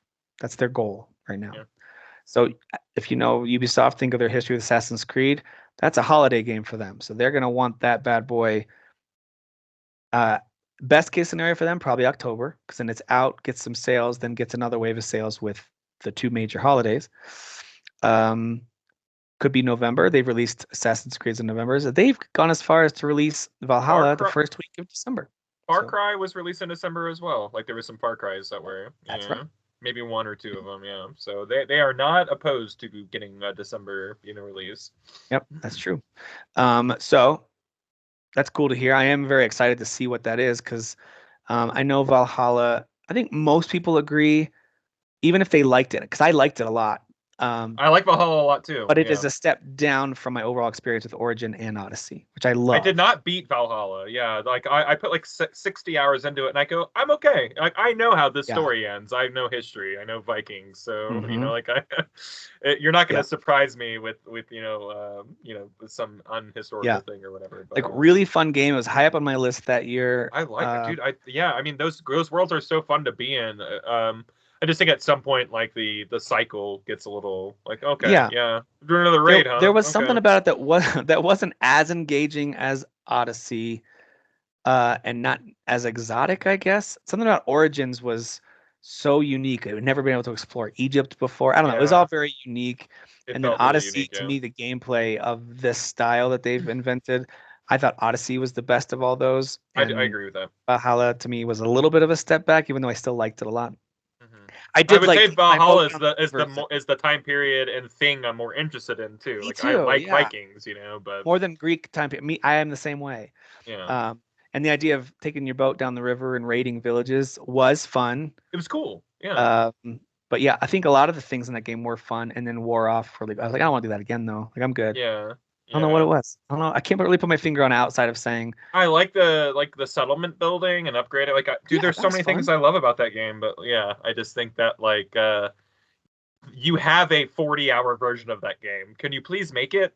Yeah, I don't need a I 80 agree. hour 120-hour version. And like for whatever reason it didn't overstay its welcome with Odyssey. I know it did for some people, but I Oh beat that. man, I put like 100 hours in that game and just loved every did second you of ever it. play the So DLC for Odyssey, by the way? I didn't know. I Dude, think and it's hard to recommend going back now. It's been so long. I totally get it. yeah. But they released two DLCs, and I think their first one is just such a great side story. Because your hero, whichever the brother or sister that you pick, there's not only a love interest, but there's like a family started and kind of like peace sets in, and then Oh, things whoa. hit the fan and it goes poorly. And I don't know, it's just a really good little storyline that kicks in for that. What was I that don't one know called? why I Like never played it to be honest. the Last Blade, is that what that one's called? There was like the first DLC was something like that. And then they did another set of DLC that is full on mythology. You dive into all the other realms. So you go like down to Hades, and is it Hades in the Greek mythology? Right? Yeah, I think so, right? I get them confused sometimes. Yeah, Um, Hades is Greek. Yeah. Yeah. yeah, I think it's Hades. Uh, and you go, what's the heaven in Greek mythology? Mount Uh, Olympus?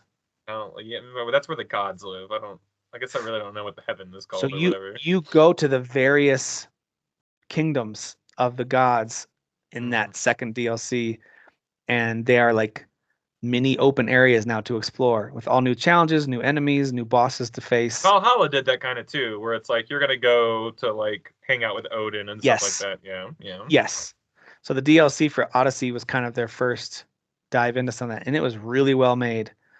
yeah. I Really, have a really feeling good. that's what that Assassin's Creed like witch like. There's another like game coming out in the Assassin's Creed story that looked like it was gonna like rely on like fables or witchcraft, and I think that it's Ah, these are really good kind of like windows into maybe what that's going to be dealing with like magic and maybe the mm. more fantastical side of storytelling. Yep, because the main Odyssey game did have some of that where there'd be like a myth, you'd go investigate it. It turns out it was just some guy in a mask doing something stupid. But the Hmm. deeper you dug, all of a sudden you're fighting Medusa like for real. And Yeah, but no one else see, you know what I mean? They had some of that. That was yeah, fun. it was. And Yeah, and I liked that little touch of like fantastical mixed in with the real world. But yeah, their DLC just dove right in. So anyway, I am really intrigued by a Ubisoft version of a samurai world. yeah, Um, if you asked me, do which would I rather play? Which am I most hyped for? Ghost of Tsushima 2 or this? It's Ghost of Tsushima 2. They yeah, just did that game perfectly, and the story is amazing. And I prefer a real world, kind of historical fiction setting. There's something about that. yeah, That being said, I would also, maybe not at the same time. I'd like a little space between them, but I would also love to play the new Assassin's Creed this fall if possible. So if Ghost of Tsushima is gonna come out this year, it's some twist of fate. I hope it's early, like summer, but I yeah, know I yeah. know it wouldn't And we be. already have Rise of the Ronin, so that might be too many samurai games in 1 year. That might be too many. Yeah, it might be too many. Yeah. Maybe. Which is very ironic because in my replay of Elden Ring right now, I chose Samurai as my starting build. You're like you're already living in a samurai world. I'm Yeah. so Samurai right now. Anyway, all right. So Disney is investing $1.5 billion in Epic Games and building a new Fortnite universe. At first, when I saw this, I thought they were building a series of games teamed up with Epic. It's really just, you know how Fortnite decided to do like the Lego thing and the Rocket League thing. They're kind of like their little spin-off games that aren't Fortnite but that are in the universe.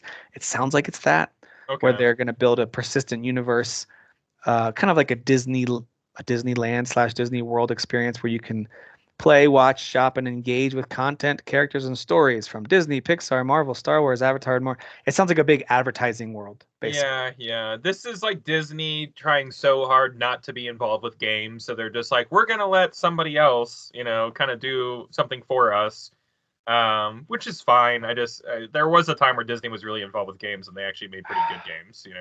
And it was a good time. Yeah. Good time. Yeah. Another thing from This could be Ubisoft. cool too, though. I'm not It no could be. judgments. I'm gonna assume it's not, and then if it turns out to be Yeah, great, I will be like, "Oh, that's surprising." yeah. Being surprised Um, is better. Yeah, yeah. Ubisoft's Valiant Hearts sequel. And if you remember this, they actually made a sequel yeah. to Valiant Hearts. It was only available on mobile through Netflix Gaming, but Okay. now it seems like What? Brazil. You know how Brazil's rating board always like spoils release Yeah, dates. it's Brazil or They, Australia usually. Yeah. they might have done it again because it looks like it's been rated for multiple consoles. So yeah, Valiant Hearts coming home might be hitting consoles, which is good because I loved Valiant Hearts. That was a very moving little adventure game, and I'd be interested in playing a second one.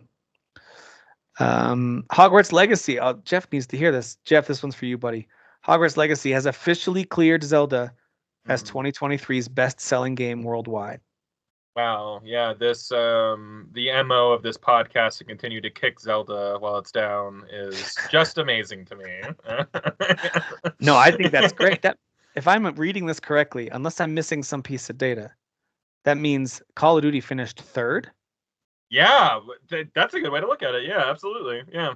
That means Zelda was one, Hogwarts Legacy was two, because we had already thought it was breaking news when Hogwarts Legacy passed Call of Duty, I thought. Yeah. Yeah.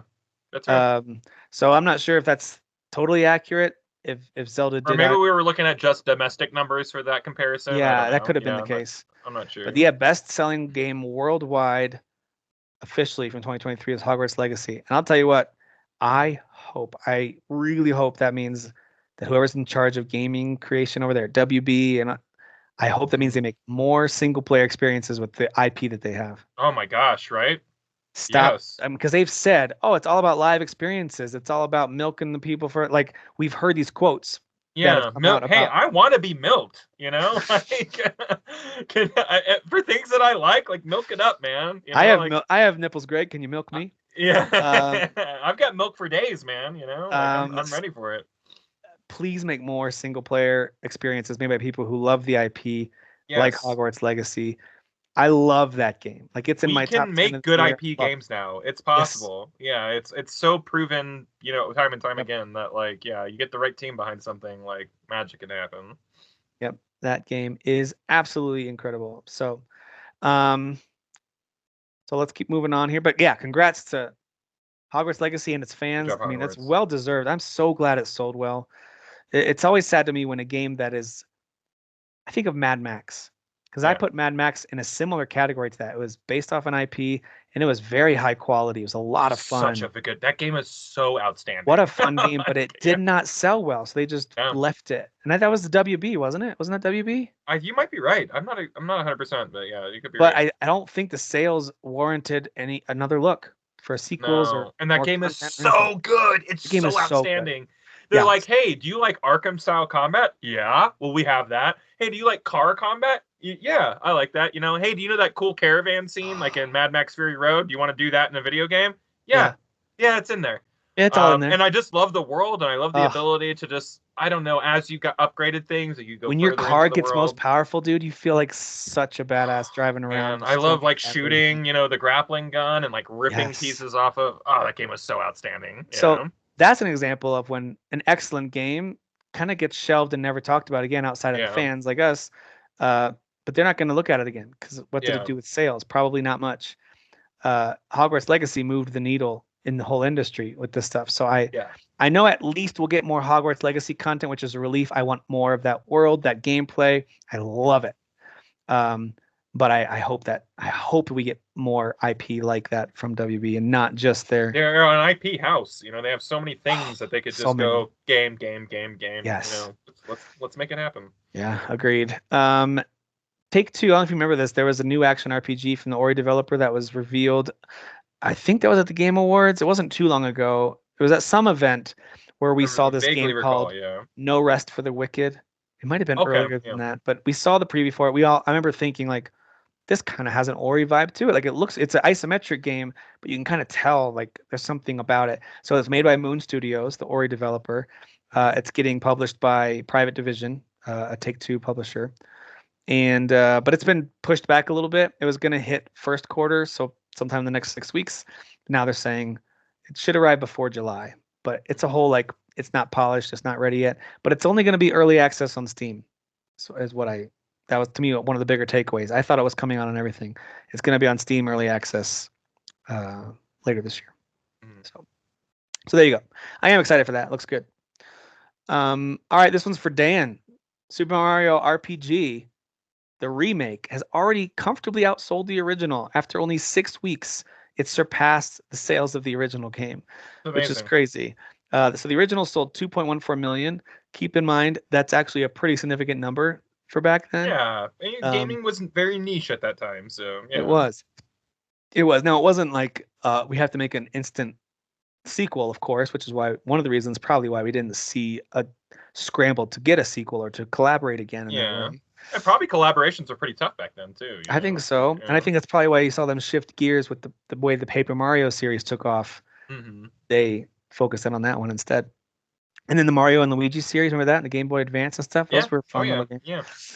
Um, but the remake has already surpassed 3 million, so it's at 3.14 million after only 6 weeks. So that is good.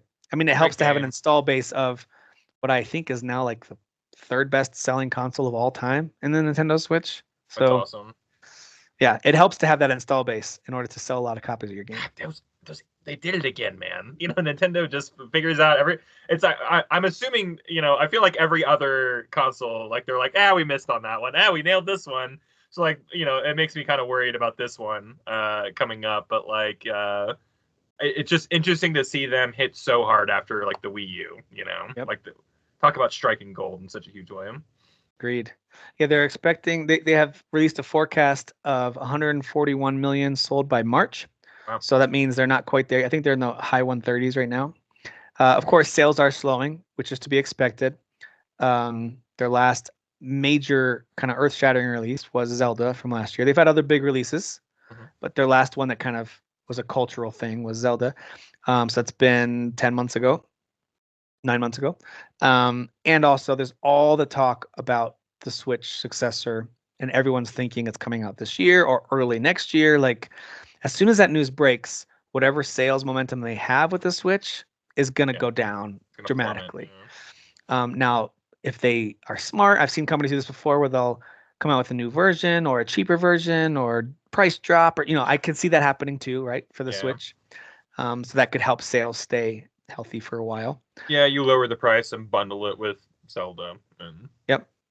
Well, I think that was one of the reasons that the PS2 continued to sell after the PS3 released, not only with the PS3's issues, of course, there's a lot to that, but the PS2, there was something about it with games that continue to come out on it. So if the Switch continues to have games released on it, whether it's from Nintendo with backwards compatibility or whether it's from third party people who are like 140 million people are on this thing, let's make our game on that one.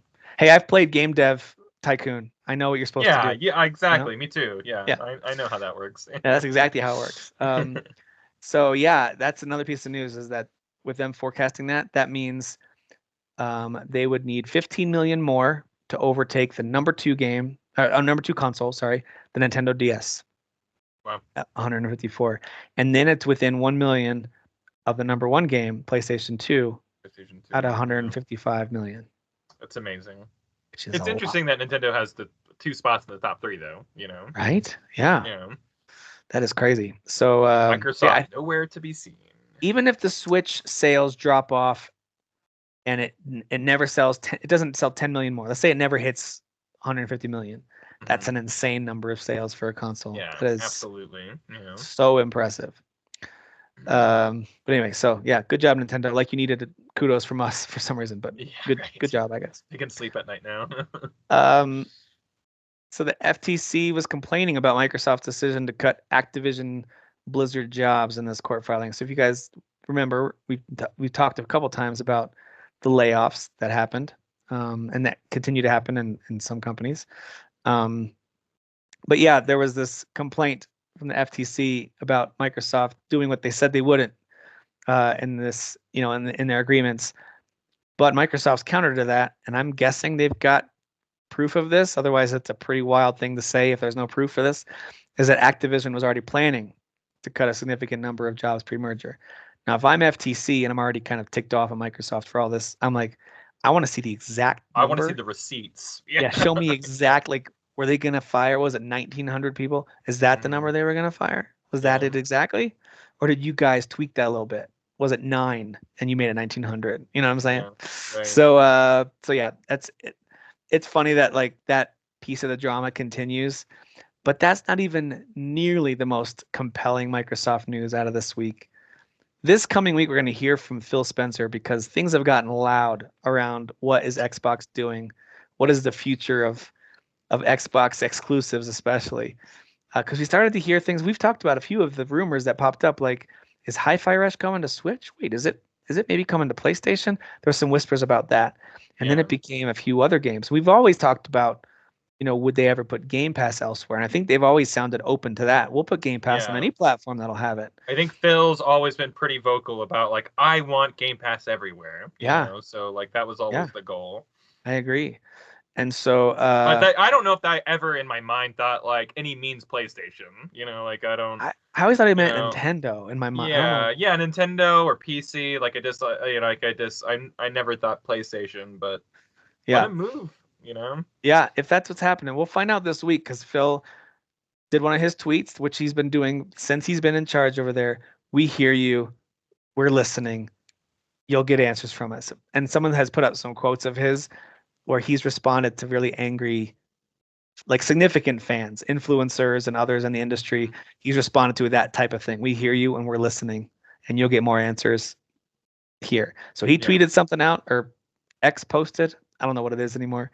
But he sent a message out on Elon's service saying that we hear you and we're listening, and we're gonna next week. I forget the name of some kind of briefing, some sort of. I don't know if it's a full-on event where they're showing things off or it's just Phil talking. I don't know, but there's something going to happen this coming week where they're going to address the future of Xbox. And I was like, dang, that sounds. It actually puts a lot of older quotes into perspective of him going, well, Xbox lost this console generation. Xbox, we're not in competition with PlayStation, yada, yada. Like, suddenly it kind of adds a lot of context to that, to me at least, So maybe this was a long time coming. Maybe that's why this deal with Activision Blizzard got passed, because like they were like, hey, FTC, we're not bowing out, but like we've kind of got a different future plan here where like nothing's going to be off limits to anybody. Just let us move forward because we have a plan. Like I feel like maybe the picture's kind of getting clearer to me a little bit. Yeah, that's true. Yeah, what do you think he's gonna say? Do you think it's going to be confirmed? Like some of the rumors, at first, like Hi-Fi Rush, I hear that. I'm like, yeah, that's not that big of a deal. They put things like Ori. I hear any Bethesda game, it's not a big deal to me. I hear Gears of War. Yeah, that perks. Halo? I'm like, what? Yeah, there's rumors about Halo. Yeah, that's where things get wacky to me. Like, and I actually think it's a good move. You know what I mean? I think that consoles are a pit of money for most people. I think most companies that's not called Nintendo take a hit on their sales for consoles. And I obviously think software is where people make their money.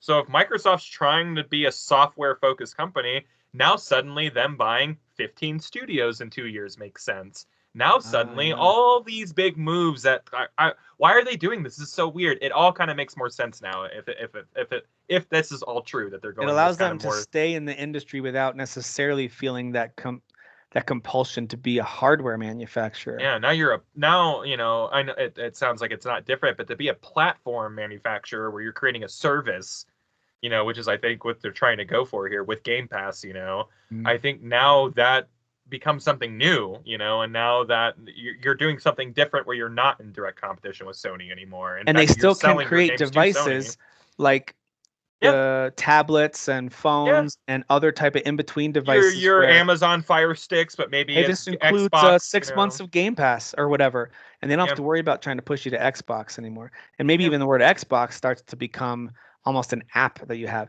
And people have been talking about this for years with them. yeah. But it's kind of weird to see it potentially becoming a thing. If that's what is announced this week, I'd be Well, shocked. think about all this talking about, like we're really focusing on cloud gaming and yada yada. That's their new Yeah, platform is the cloud, Like they don't yeah. want a tangible box anymore. They want a nebulous thing that they want to sell you an idea, and that Yeah. idea is streaming games, you know what I mean? Or streaming games in the way that on the platform or in the way or in the form that you want to. Yep. Yep. Yeah, it's interesting because I know that the thing is like Sony has been so uh incredibly successful with the PS4 and PS5 back to back. Hmm. PS3 of course turned out over its lifetime to sell well. Of Yeah. course, we know that. But overall, like you could make an argument it was the weakest thing that It Sony's put struggled out. that whole generation, I'd say. Yeah, it Yeah. really had a hard time for a lot of different reasons. Um, but Xbox has been so far behind these past two generations, hardware wise. Not necessarily with how it functions or whether or not it's good. I'm not saying that, And just but sales. commercially, yeah, they've struggled so much. Um, Part of me looks at it and goes, yeah, but you're not doing bad. Like Xbox is selling. There's a lot of people that have Xboxes out there. There's a lot of Yeah. people that play on Xbox, like a lot. So does it have to be the top console or neck and neck with the top console for it to be worth it? I don't know. Maybe financially it does. At a company like Microsoft, maybe it does. Mhm. Because they win on everything else, right? Think of their other major platform is They're Windows. not used to not being first. Yeah. When you're They're looking at by PC far and yeah. first with PC stuff, Yeah. right? Yeah. So, and with Absolutely. all Office suite related stuff, any kind of Microsoft Office and all of its tools are If pretty you are much the number typing on one. a computer, you're Yeah, using a Microsoft program. you absolutely Most are. likely. Yeah. Absolutely. Yeah, Yeah. yeah, yeah. Unless your So company is so cheap, you're using, some I know. bogus software. WordPad. Remember Yeah. WordPad? Yeah. You're using WordPad. Um, Yeah. but like we even use Macs at my work. And so everyone has their own MacBook and we still use Microsoft Office apps. We install all Microsoft Office Yeah. stuff on See? it. See? So yeah, yeah. What we're using right now, Skype is owned by Microsoft. Yeah. But they It also own is. Teams, so they have that. They have all kinds of. Anyway, we know this. We know this about Microsoft. We know that Xbox has never been the overall Microsoft number one thing, but that doesn't mean that they don't want it to succeed. They're just adjusting their approach to how it works. Yeah. They even did that with, for example, think about like Microsoft Office. They used to sell that. They probably still do. They used to sell that in these big packages, and now it's much more subscription based. You sign up and you get access to these tools for you and however big your team is, and you pay for spots on the subscription, and it makes them way more money than selling even like a $300 package with some install discs or whatever Yeah. they used to have. Now you just and Adobe does the same thing. You subscribe to Photoshop. You don't buy it and install it. You subscribe Yeah. to it. So Makes sense. I understand the value of it, and people will use this for 18 years, and we're going to sell it to them once. No, we're going to sell it to them 18 times 12 once per month. We're going to sell it to them for Yeah. 18. So I understand it. Uh, I understand how it also is disheartening in some ways. It can be like discouraging and upsetting, but also I'm like, well, I'd rather them do that than raise the price of everything every year like they probably want to. It's the Right. same with Right. game prices going up to $70. It's like, yeah, but they maybe should be 100 at this point, but they Right? haven't. Yeah. And in fact, a lot of them are. Yeah, People some are of them, spending a if you hundred want to dollars play to them play some of early, these yeah, games. You want to play Skull and Bones 3 days early? You buy the $100 version. $100. So yeah. That's how it goes. So I don't know, man. I'm curious to see what happens. Let's see what Phil says. I get the feeling there's going to be a reassuring message to Xbox owners. Mhm. 'Cause I don't think they're ready to totally bail and say bye, sorry about it. I don't think they are. I think there's going to be some my prediction is he'll reassure Xbox fans that they're still top priority, that they're listening to Xbox fans, Yeah. that the number one games at Xbox and the best place to play will always be on your Xbox Series X and any future consoles we create. Like, I think he's going to do his best to instill a feeling of hope if it's possible. Don't know if everyone's going to buy it, but I think that's going to be his attempt is going to be Yeah. like, we aren't ignoring you. We aren't going away. Xbox is here to stay. Like I think there's gonna be some element of that, at least in the vibe of it. But I do think there's going to be enough open-ended.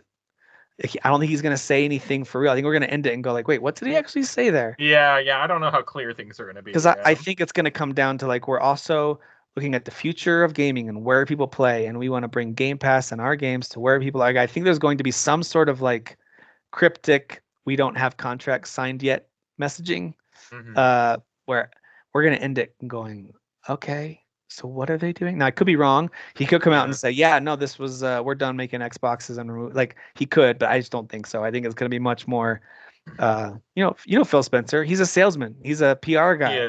He is, yeah. So yeah, he'll come out there and he'll be very empathetic with like the reports and the rumors. We heard you. Yeah, like you said, yeah. We hear you. So anyway, it'll be interesting to see how that goes. And I do feel bad for folks who are and there's a lot of folks like this, kind of, especially young kids. You pick the platform that you want to play on, and that's your place to play. Like I think about kids who went all in on Dreamcast when that came out, and it wasn't anyone's fault. It was like the next Sega thing. At that point, Sega was losing, but they weren't dead.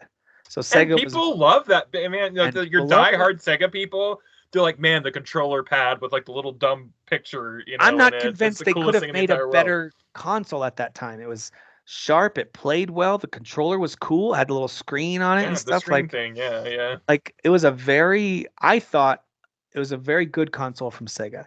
Yeah. The problem was Sony had just entered the market with the surprise hit of the PS1 and were about to release, as we just heard about earlier, the best-selling console in history. Sorry, coughing interrupted me. And then Nintendo, of course, we were wondering, what are they going to do? They're going to have to play catch-up. They're losing to Sony. The 64 is losing. What are they going to do? So they had this new thing. What was that? Was it Dolphin became the GameCube? Yeah, Dolphin was the GameCube, yeah. So what's Project Dolphin? So poor Sega releases a really solid console, and everyone's like, we don't care. We want PS2, and we want Dolphin, whatever that thing's going to end up being. Yeah. So all that to say, it's just a weird time, especially when you think about the history of consoles that have come out and all the different players, all the major movers. I don't necessarily want someone else to now become a console maker, but I also don't necessarily want there to only be one option for modern. Me neither. We know what a complacent Sony looks like. It's not good, Yeah. A complacent Sony, you get PlayStation 3, like. Yeah, but you feel bad for the people who save up their $500 to be able to get one. They pick one based on the exclusives and the features and the pricing and the controller, and they have all these different factors.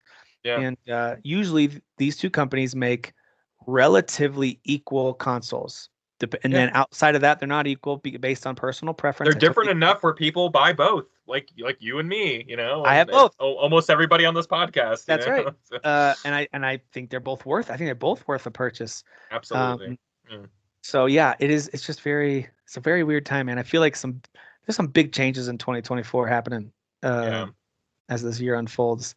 So anyway, we might look back and be like, man, 2023 was a simpler time. Just good games were coming out. We were arguing about which game is best because there were so many good ones. Yeah. And then 2024, everyone got fired and Xbox stopped making Xboxes. And the dark times. Yeah, the dark times. And it's too bad too, because I feel like we were just starting to hit, if that's the case, if it does turn out that Phil says things that really do sound like the end of an era of Xbox hardware, if it feels that way, if that's where it goes, the timing is so rough because we've got all these Xbox exclusives that are about to start hitting, and I'm like, man, Xbox might catch up. Maybe not all. We're gonna get Hellblade and Fable and yada, Horizon 6 and yada yada, and then like, but now there's this looming like, but it's on borrowed time.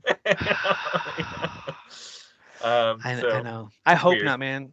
I hope not. Like I still am looking forward to Fable and Avowed, and like you said, Forza Horizon 6. Can't wait for that, and like all the future games, just like I am for PlayStation games. I can't wait to see what they come out with next. Yeah. Like, and part of that is there's so much rumors about a new Halo that's been in development for like 4 years now. A new Gears of War that's supposed to be coming out. So it's like we haven't even heard all the big first party games yet, you know. And Yeah. again, now maybe like as of this recording, like in maybe 4 or 5 days, like that all might change in some big dramatic way, or it might not at all, you know. So Let me ask you this. If they brought the Gears series to PlayStation 5 and then announced Gears 6, it'll be on Game Pass if you don't play it there, and it's also going to release on the Series X and PlayStation 5. Yeah. Would you just shift everything over to PS5? If you started hearing that series like that were on PlayStation 5, would you switch over? Yeah. If I could play all the games in one spot, I would. But I don't. Again, I don't think that's good for the industry. You know, I don't like think I it's would. good for the long-term health of the hardware. Yeah, I would do it just because it would consolidate. You could see where I played all my games all in one spot. You know, I didn't. You know, besides the Nintendo games or whatever. You know, I'm never gonna have those like 2 or 3 games that I switch over to my Xbox for, where you Right. know, like 120 hours of Starfield time isn't accounted for in my last year. You know, sum of games. You know, it'd be nice to have that all in one spot, but like, you know, is a PlayStation game gonna run a Halo game perfectly? You know, like it's probably gonna be built on Xbox and ported to PlayStation. So like, Yeah. you know, like I don't know, like what do those ports look like? What does that look like? Are you streaming everything through Game Pass? Is it not even a real version of the game? You know, Good like question. there's too many questions for me to assume that like I'm just gonna like pack up my Xbox next week. You know, like Yep. I as of now I own an Xbox. I will continue to play Xbox games that are built on Xbox on my Xbox. I just think that's probably the safer route Yeah. right now. Yeah, I agree. I'd feel the same level of weirdness and kind of nervousness about it if things are totally switched. I really would. Like, this is not about me being a fan of one or the other. Mm-hmm. If things were switched and Xbox had dominated Sony the last couple cycles, and now Sony's talking about winding down PlayStation and moving their exclusives onto uh, Microsoft's platform because they want to get like if it were all just switched, I'd be just as like, oh no, Yeah, you're gonna yeah. give all the power to one company Again, to tell me what I kind of don't think it's good to console. have one person, you know, yeah, running everything on that in that way. I don't know. I just don't know if it's going to I be mean, perfect for the we've industry. seen it play itself out even in this outside this industry, of course, but look at what EA did with all their different sports licenses. Mm-hmm. It's so many of like NBA Live is the worst example of it. You can point to Madden, but Madden has had definitely a lot of highs along with Yeah, its lows. yeah. While it was exclusive, while it still is exclusive. NBA Live though was one of the best examples of that, where it was just like, dude, those games went down so fast. Yeah. And I don't know, and I am curious a little bit, like if you're Sega sitting over there, kind of like the old grizzled person who's been through it. It's kind of like the James Franco meme where they're looking at Microsoft like First time? Yeah. first time. Yeah, Yeah, because yeah. they're like, yeah, we used to make consoles and now we just make games. Our Yeah. tell you what, our houses are a little bit smaller, but Yeah, otherwise it's right. But hey, we're getting pretty consistent work though, so yeah, we're having a good time over here. yeah. Anyway, well, we'll see how that plays out. We'll definitely talk about it next week when we hear what Phil has to say. All right, last but not least, I did not watch the state of play for Final Fantasy VII Rebirth. I think you at least skimmed it. Anything of I note? watched it. Yeah, Yeah. what would you highlight out of that you saw? I watched it. You know, I don't really. The cool thing about this is like they for a 45-minute preview. Like I didn't feel like they showed me like the whole game or anything like that. So they talked about how open the area is going to be. How maybe those first like maybe 3 to 4 hours kind of feel a little more like how remake felt, where it's a little like on rails, you know. But at some point it opens up in a really big way. They talked about some kind of big story changes, like when you're in the town of Calm, you know, like they make a bigger deal about the military showing up and chasing you out of Calm and into the Badlands or whatever. So it's like just everything's just kind of bigger and the deeper dives into stuff. It's everything we liked about remake, just elongating some moments that we're familiar with and changing things up and everything like that. They just said all the right things, man. You know, can't Yeah. use Sid, can't use Vincent, Vincent. Yeah, they're not even like in your party like Red 13. They're just not but they're playable. there. They're there. Yeah, they're in the game. Yeah. That's what Red 13 was in remake, right? Where he So was is there, but maybe I'm mistaken. Are they going to act like Red 13 I don't or know. like because I heard that they're not combat characters at all, but I Because could Red be. 13 you didn't control. Yeah, but he was still a combat character. You know, like Yeah, he like fought I alongside of guess. you, but I don't I know if I could see a Sid and situation where Vincent maybe like could help out from outside of combat, but in combat. yeah. But yeah, no, definitely not controllable, which is fine. But Vincent, that just means in next game they're going to be. Vincent's always been one of my favorites, man. Like he's like He's the cool, like man. that's Him why and Devil Sid May both. Cry These are is like so the two cool. coolest characters in the game, in my opinion. By the way, Jeff has joined us, everybody. Welcome, Jeff. Oh, I didn't even see I'm not that. here. I'm just listening. Yeah. There he Welcome. is. Welcome. We're I like the talking shirt, about by the way. The half Thank stripe you. and half Flamingos, baby. Flamingos. I like those. Flamingos. Oh, the other side. Yep. Sorry. Oh, There it is. nailed it. There it is. Sun's out, guns out. Yeah, baby. yeah. I mean, I thought the state of play. I mean, like it. Did it need its own 45-minute things? Yes, it was Final Fantasy VII. Of course, it did. I like how you went with that. I did not expect. Yeah, it absolutely needed its yes. own. It does not share the stage, So, good for it for giving its room to breathe and everything like that. They doubled down on where this game was going to end. It's going to end where the second disc ends in the original Final Fantasy VII. So they're really letting you know exactly where this is going to end. And for everybody who's played the original game, you know what happens. So that's what we're getting to. They're just saying all the right stuff. It also said, and maybe you're going to be able to speak to this because you played the demo, but like not a lot of the combat's changed. Like they kept the foundation of what the combat was. And that's great. I thought the combat was excellent in the first game. It felt very familiar. Please right bring that over and just continue to build off of that. I'm all about it. And you saw a lot of NPCs that maybe you'd saw in Remake that kind of pop back up in this, like the little boy who kind of like help you get summons and stuff like that. Like you're going to continue to kind of do stuff with him. So a lot of the mini games were shown off. Final Fantasy VII was is known mostly as like the most mini game rich Final Fantasy. Golden Saucer's back to kind of be that like kind of hub for all those kind of mini games. Chocobo racing, Chocobo breeding, Chocobo catching. So all the big cool stuff there. Will we get a Knights of the Round summon? Is the big question. If you don't in this one, by the end of the game, you have to. You have to get Knights of the Round. It has to happen. Yeah. And absolutely. It has to be a 5-minute cutscene summon. That unskippable 5-minute cutscene. Yeah. Every time you summon it. It was cool to see the black chocobo that was able to like basically crawl up any surface. Run up the cliff. Yeah. Uh-huh. Yep. So a lot of very familiar tunes, if you will, are here in the trailer. I'm just so excited for this game. It doesn't even feel real that we're about to play it in 2 weeks. It just doesn't feel real at all to me. It's coming out really does it feel soon. realer since you've played the demo? Because I refuse to play it just because I'm like, I don't want it. I don't even want it. It just feel like getting a taste just seems mean right now. It just seems mean to me. Yeah, I almost didn't, but then I saw it. I was looking at the PlayStation store and I was just like, all right, I'm going to try it. I'm just going to give it a whirl. And I'm glad I did. I didn't play the whole thing, but I played a good chunk of it. I actually shouldn't say good chunk. I actually don't know how long the demo is. Jeff, I don't know if did you finish it? Did you finish the demo? I didn't even touch it. I share of Kyle's philosophy on this game. I just want to play it when it comes out. Oh, okay. So I'll keep it super. I won't even say too much about like what you play. How do I do this? Another character, you get a taste of a certain character in the demo that they show. Yeah, so it is basically, at least the structure of it from what I played, is current day Cloud sitting in a room with your partners and friends from the end of Remake, and you're sitting like in a living room, and he's telling you guys, for some you don't know why, but he's telling a story about his Soldier days when him and Sephiroth were working together in Soldier. Mm-hmm. And so it cuts back and forth between those two times. And Cloud is, of course, he's a little more energetic. He's a little younger, but he's also nervous. And the Sephiroth is kind of taking care of stuff that Cloud can't. There's a little bit of that older brother who's like, oh, I got it kind of vibe. Yeah. And that works really well.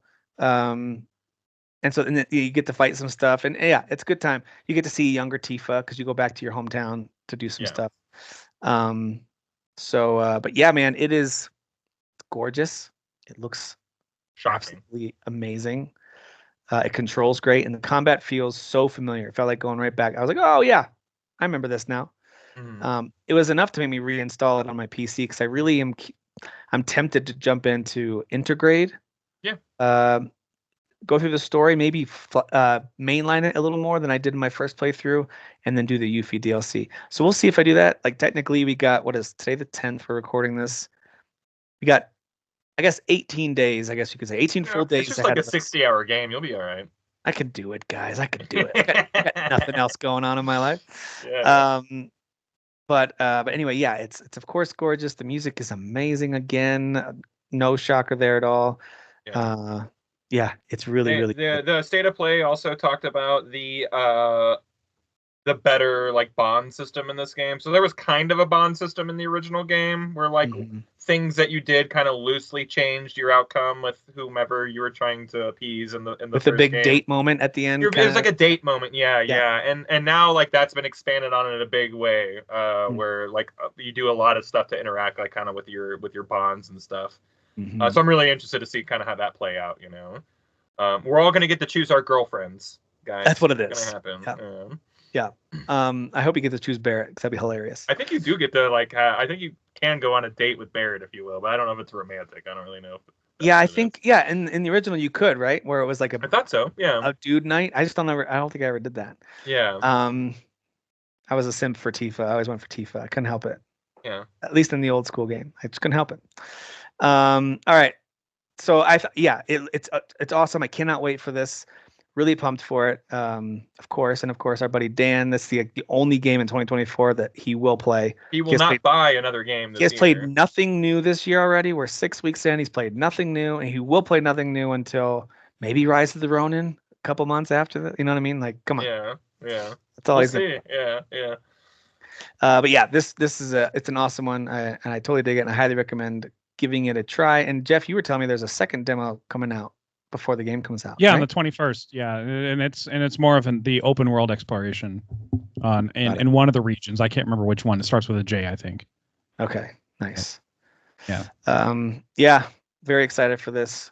And by the way, this was kind of we saved because I thought you had played the demo, so we had saved the state of play and demo for our last things. But now it's just any thoughts. We already talked a lot about Helldivers 2 and Skull and Bones, but if you have any questions about Skull and Bones, or if you have any thoughts on Helldivers 2, and then any quick hits, because we've done all the other stuffs. I do not enjoy Helldivers 2 solo. That's the only negative thing I'll say about it. Okay. But I can't figure out how to play solo. It keeps on throwing people into my game. So matchmaking goes to private for me, or friends only, I think is what it is. But that's how I've been able to do solo. Does it give you NPC buddies or nobody?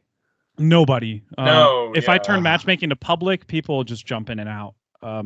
But I haven't tried that. Maybe I'll have more luck that way. But I had a lot of luck playing with randoms all day today. Okay, good. Because when Kyle and I and some friends played, and there was only 3 of us at one point, a random person did run in, but then it turned out like they were kind of inept in some points. Like they were like throwing in orbital strikes, and we were just getting blasted by them. And we're like, "Are you stupid? What have you never played this game? You're level 5. You've been playing a while. So what?" Yeah.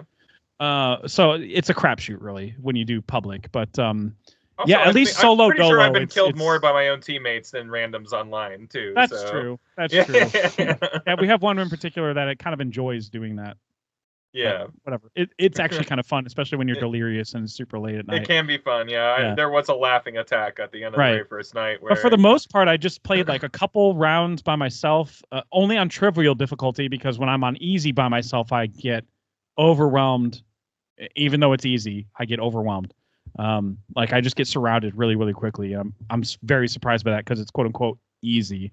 But when I go on trivial, I can just go through and do a couple patrols, and it's easy for sure. But the XP is not, obviously it's not high. But anyway, all that to say, I love it so much when we play multiplayer, and there's people to actually talk to while we're doing it.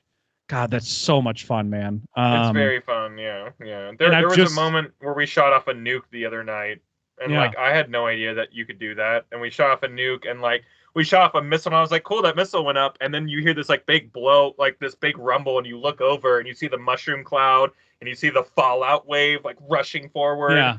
And it was just well, that was the coolest. Yeah, that was so freaking cool that we just did that. Yeah, I saw it launch kind of like you did, and I was just like, oh, that's cool to see that detail. And then the fact that we stayed there while the cloud built, and we all saluted. Yeah, we saluted while the big explosion went off and everything. Yeah. There's a lot of goofy stuff that we're enjoying in this game. Where I love that. We're running up to each other and saluting each other in the middle of a huge firefight, and putting everybody in danger just to do a dumb emote, and just a lot of just chaos just to create.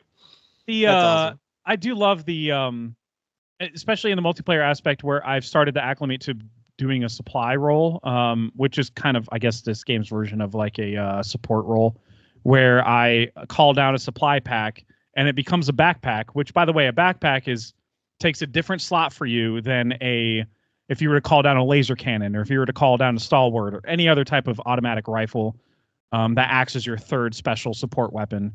They're different slots, because if you have a backpack on, it's fine. You can still call down a freaking heavy assault rifle or grenade launcher, or yeah, rocket exactly. launcher, or whatever. But using that backpack, and it basically it's the equivalent of having somebody that's mobile and is a resupply. So like somebody needs to tell me on the chat, yeah, like, hey, I need more ammo, and I just run up to them and I have to give it to them.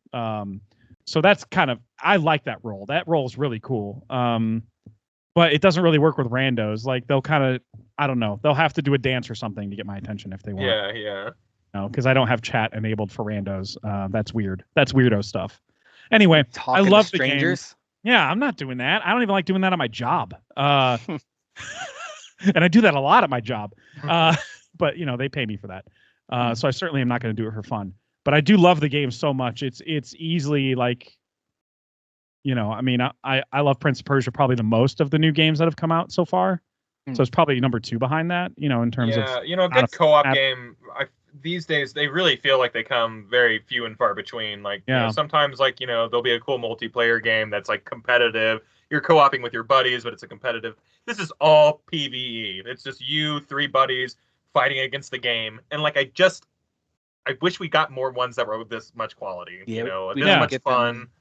It's really something special where, again, like, I don't know if I've laughed that hard in my entire life that we were laughing the other night, where dude, I couldn't breathe. I'm like, my character's dying because I can't see the screen because I'm crying so hard while I'm laughing, like it is awesome. Yeah. And again, like, even when we're I don't know if you saw the group, but me and Gaston were playing earlier. No, I I accidentally orbital striked him while we were playing, and we weren't mic'd up. He posted a video of it in the group. He called me out and posted a video of it, but like, it's all in good fun, Like, but it's just like we weren't mic'd up, but we were kind of in-game chatting, where like he would kill me and he'd be like, "Whoopsie," like, same here. I'd be like, "Uh-oh." Yeah, because you can easily pull that up when you hold the touchpad and you pull up the chat. God, it's so funny. I just underestimate every single time when somebody's calling down, and it tells you what kind of orbital strike it is. If it's an eagle strike with a cluster bomb, and the cluster bombs are the ones that are like, I don't know what kind of scope this is going to have. If it's going to hit me, and because I feel like I'm far away from the red dot that says it's orbital like a pillar strike of light where it's going to come down on. The what's it called? I guess the hit cloud. I don't know what you call it. The AoE area. Area exactly. The AoE area is like so much wider than I expected. That there are many times where Kyle and I and others have had to run away in the nick of time before.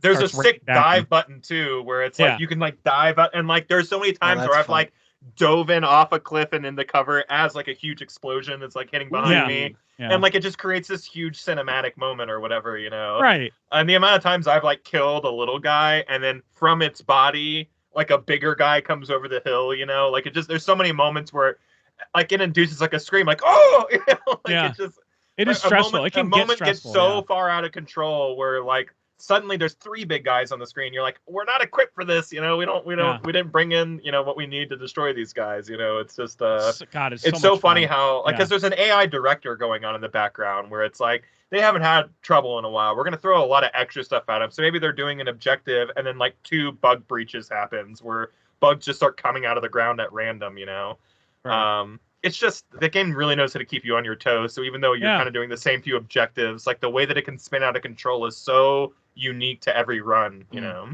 And sometimes you'll come back from a mission that you think you've done exceptionally well at.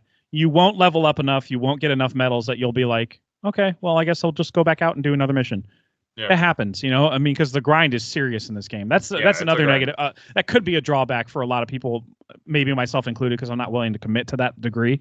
But in terms of like the grind itself, I do wish that you were able to rank up a little bit quicker, especially because I'm like level 6 and I'm like, I should be leveling up really, really quickly.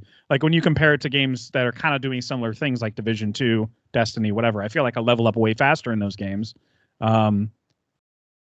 whatever. That's kind of a minor drawback for me, but it's still, God, it's so much fun to play multiplayer. The grindy genre, and it's a grindy game. Yeah, it is very, very grindy.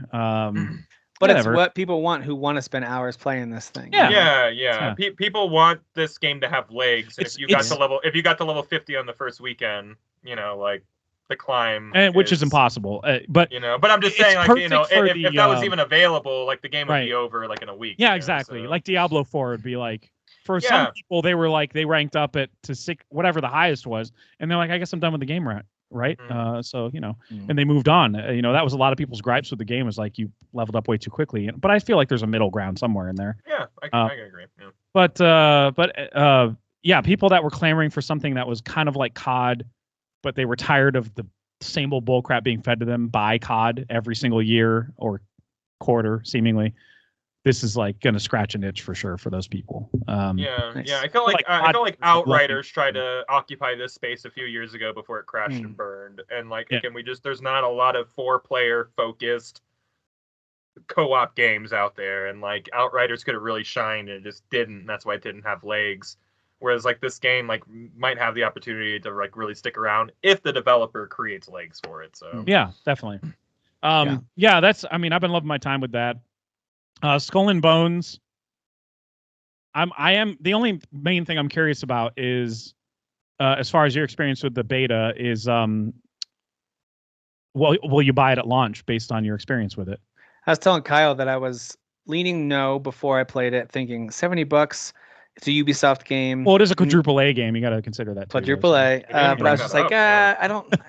I was leaning no. After playing the beta for about 4 or 5 hours, I'm now leaning towards a strong, I'm going to get this game. That's cool, man. Damn it. Okay. Like, we all need another game to play. It's just kind of wild. I'll see you on the open seas, guys. It's super fun. I think I might too. I don't know. Fun. It depends on how I'm feeling. Like, because a game like Helldivers, like where it's a shooter and it's multiplayer focused and there's a grind, I tend to focus on those for like a few weeks. It is. By the way, Skull and Bones is just a ship battle game. Like, you walk around hubs just to level up, see other players, and all that kind of stuff. That's it. You don't fight. You don't sword fight. You're not sneaking around. There's nothing. I gotta be honest. These games progressions, Helldivers and Sea of Thieves, Skull and Bones sound extremely similar. They do. You're grinding. You're grinding for looks. You're grinding for extra weapons. The progression is so fun so far. I feel like they have their kindred spirits in terms. Yeah, but there's many aspects, kind of like with your gear in Helldivers too. There's many aspects of the ship you need to upgrade, like your crew and blah blah blah. So that you got to make sure you have choosing the type of assault rifle you want to bring, choosing the type of pistol you want to bring. Is the same as choosing the type of cannon you want to equip. And I just think there's a lot of parallels. Or your poop deck technician, whoever you want on your poop deck. Obviously, that's important. Yeah. You have to make sure you have cooked and edible food ready to go. Otherwise, your crew could suffer during the longer trips away from shore. You also I just recently put 2 long guns on the front. They have longer range, a little bit lower damage, but if I'm chasing an enemy, I need to be able to hit him. And so I put the 2 shorter range ones on the side. So that way, when I come up alongside, it's more of a shotgun blast type approach. Like, you pick what you want to do. Like, if you don't want to do it that way, you can do other ways. But yeah, upgrading is super fun. All right, Jeff, I went over some of the demos that I've played, but feel free, and we already did our quick hits too. Why don't you, I don't know if you have a list. Yeah, I do. I have a list of. First off, I tried last night during the lull when I was waiting for more availability with multiplayer on Helldivers 2. I played some of the Silent Hills, the short message game that came out. It's got awful reviews, but yeah, it's not good. It's so cringe. I didn't even finish it. It's just super cringe. It deals with like the topic of suicide and bullying and stuff like that in such a I don't think that it's insensitive, but it's annoying. The way that they talk about it. Like, sure, you should talk about those things for sure. And also the way that they implemented some of the mechanics of, like, it's not even a mechanic. It's a narrative interruption where you're walking around and then your phone dings and you have to pay attention to a text message thread. It's so annoying. Just let me get through the game, man. Stop texting me. But there's a Groundhog Day element to it, and I just was not interested enough in it to see that through. So by the way, I will say this, that when you want to put a message into a piece of media, movie, TV show, game, and we've complained about them before. You've heard me complain about it. Like, stop preaching to me. You're supposed to be the Falcon guy who's a new Captain America. Like, stop ruining it. And I think I realized why we all hate it so much. It's the same reason that faith-based movies really can't break into the mainstream, because they're preachy and they're on the nose, and the dialogue's corny, and it's just kind of like, here's the message you really need. It's a little bit of that. And it's like, when you try to do that in a piece of media with whatever your message happens to be, yeah, it's gonna come back to bite you. That's for sure. So yeah, I've heard bad things about that one. Let me real quick. I'll tell you the demos I played, and if you've got things to add on about them, you can say something about them. Sure, I'm sure we've had some crossover. I tried to go alphabetical up until at a certain point I, went away from that and went to Lysfanga. But yeah, go ahead. I'll tell you. I'll just do mine, and I'll say yes or no, whether I recommend people playing them or you playing them even. Pacific Drive, yes. We actually have a Let's Play up on our channel. Oh, that's cool. That game, by the way, I've told you this in chat. I've told you guys this in chat. It's not for me. It's the type of survival-based mechanics that I go, that's too much. I can't do that. I don't disagree with you, because it is more survival than I realized. Yeah, I thought so. I thought it was going to be more narrative-driven. Dude, but you feel like you're in a Ghostbusters car when you get that thing all suited up and ready to go. Yeah, that's cool. It's awesome. It's really cool. So Pacific Drive, yes. Backpack Battles, no. I haven't heard of that. It's not an any of us game. I don't know what I was thinking. Yeah. I mean, think unpacking, but even less fun. You know what I'm saying? Somehow we beat unpacking. How did that happen? That just like hey, Kyle's not here. Hey, I kind of liked unpacking a little bit. I kind of liked unpacking. I kind of liked it. Okay. I think you and I have the same degree of OCD where we're like, this is kind of scratching an itch that I didn't know existed. I don't know what it is. I was like, but I got to put that on the right shelf. Hang on. Exactly. And it's packed the way I like it. I'll get right back to your Zeldas and your Elden Rings and all your other silly. Just hang on. I got to put this teddy bear on the shelf. Oh my God. I got problems. Okay. Gift, I'd say a soft yes, but not something I'd super hard recommend. Yeah, I did play that one, and I agree with you. I need to see. I don't know. I kind of feel like I need to see where the opinions of others land on that one, including Steam gamers. It's a little floaty. It's a little boring. But it's got a little simple. It's a little too simple. I like the visual style, and the music was nice. It's trying to do Little Nightmares, but there's like, at least what I experienced, and I diddled all of these, so it's not even that long of a play time. It's trying to do the whole Little Nightmares thing without the scary stealth stuff. Yes, not they scary. Get right into that. It's a little silly, actually. For a boat that's sinking and people that have clearly died and whatever this you're saving children is, and stuff. You're saving, but it's still a little bit like goofy. I don't know. It's fine. It's just not great, but it's not bad. You can talk about Lysfanga in a second. I say hard yes to that one, but I'll let you tell me what you think about that one. Deathbound, I'd say no. It's a Souls-like, and I think Souls fans, if you've played any actual Souls games, or even good ripoffs of Souls games, like Lies of P, not a ripoff, but like good versions of Souls. Is this the first person one, or am I thinking? No, it's a third person one. Okay, but it's just not great. It's very unpolished. It's not great. And then I'm not kidding. Ghost of Katsushima. It's a real game. Whoa. So I put it in our chat, and I was joking about it, like, oh, what a dumb AI created. Let's make a cat parody of Ghost of Tsushima. It's a real side-scrolling game with pixel art, and it's not trying to be funny. I don't know how to take this. It's also in alpha mode when you download the demo. It'll say, you download it, it'll say, this is a pre-alpha build, and underneath in big red letters, it says, no sound. And I was like, no sound? They can't mean like no sound at all. You get in the game, it's silent. You play the whole game with no sound, no audio effects, no music, no sound. But I would say it is worth keeping an eye on, because it was actually kind of fun to play. So there you go. Those are mine. I didn't get to as many demos as I had hoped to or thought I would. Yeah, I thought I would get to like all of them I installed, but I got through half. Really. Okay, but tell me first your thoughts on Lysfanga, the Time Shift Warrior, and then any others that stood out to you. Yeah, so Lysfanga is just, I don't know. I just love the structure of the combat, man. I think it's just super inventive. This whole idea of every battle area you go into is technically an arena where you're given X amount of enemies that you need to defeat before you move on. Yep. But you have a limited amount of time to melee and kill all of the enemies that you see. And the most you're able to get through is probably going to be 3 or 4, depending on how far apart they are. but they do have that rewind mechanic, right? So Sort of. the rewind mechanic allows you to spawn the previous version of yourself that still kills those enemies you just killed, while and they have you a little go and skull attack, over their head, so you can remember who you killed. While you go and attack different enemies and kill them. So like you can do that, and I think you have up to 3 starting out. You have up to 3 people that you can 3 ghosts of yourself and you can upgrade summon. That. Yeah. I assume so. Well, I got an item later that said if you collect 4 of these, you can unlock a new remnant. I figured that was the case. But there are they kind of throw a lot of, and this is probably because it's a demo, they want to give you everything all at once. I assume the full product's probably going to be paced out a little better, but there are some enemies that like are a catch, quote unquote, where you kind of have to pick and choose which ones you want to attack first correctly, or else they'll see you run by, ignore your ghost that's killing them, and try to attack you. Right.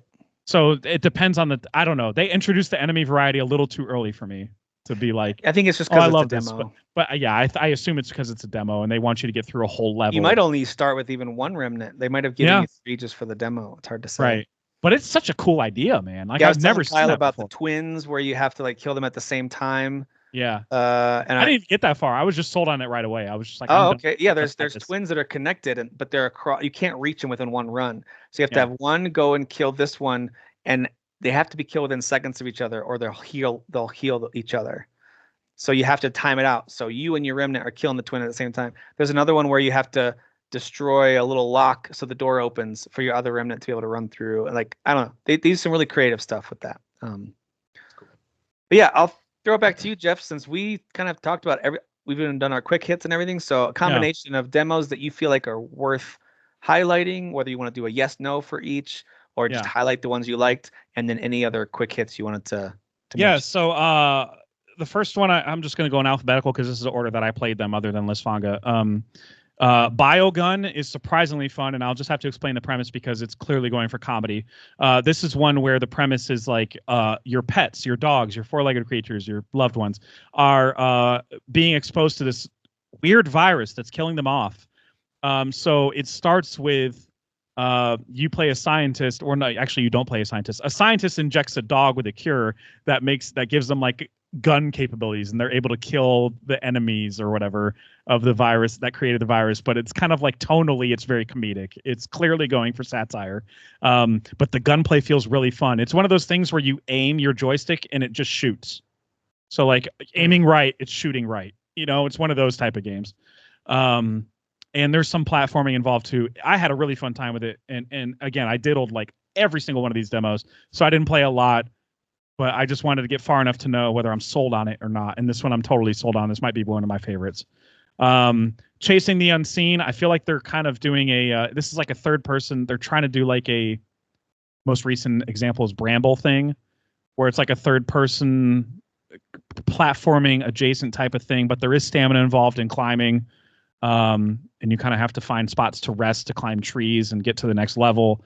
But I still don't know what this game is trying to do. Like narratively, conceptually, I feel like there's some Lovecraft stuff in here, but they're not really scratching the surface entirely on that. I'm a little confused by this game. I'm just going to wait for more reactions to it.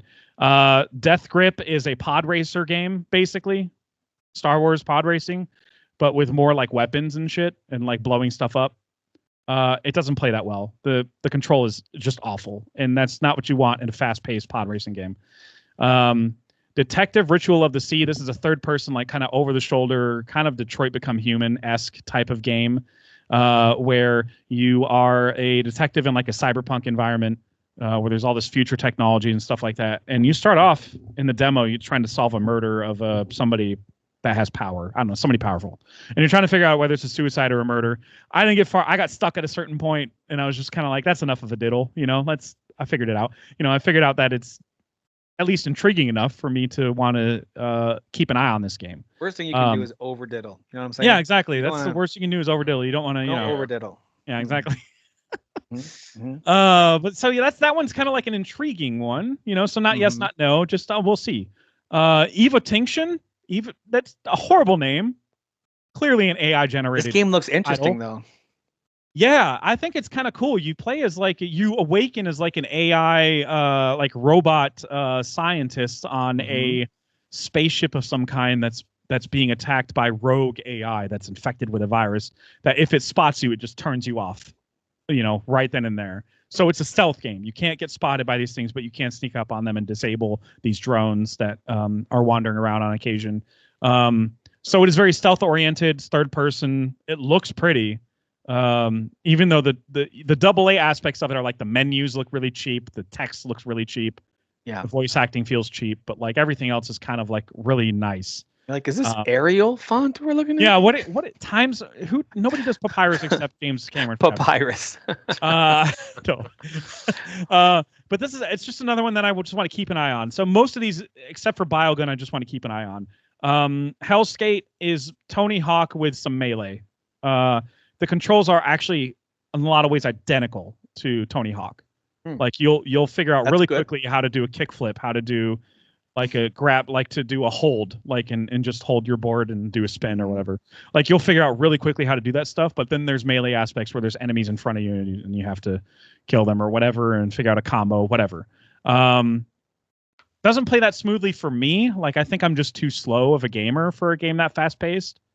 But again, I'll keep an eye on it. I'm not shutting it down entirely. Sure. Okay, the last one I had was Indica, and this is a game about making weed. No, I'm kidding.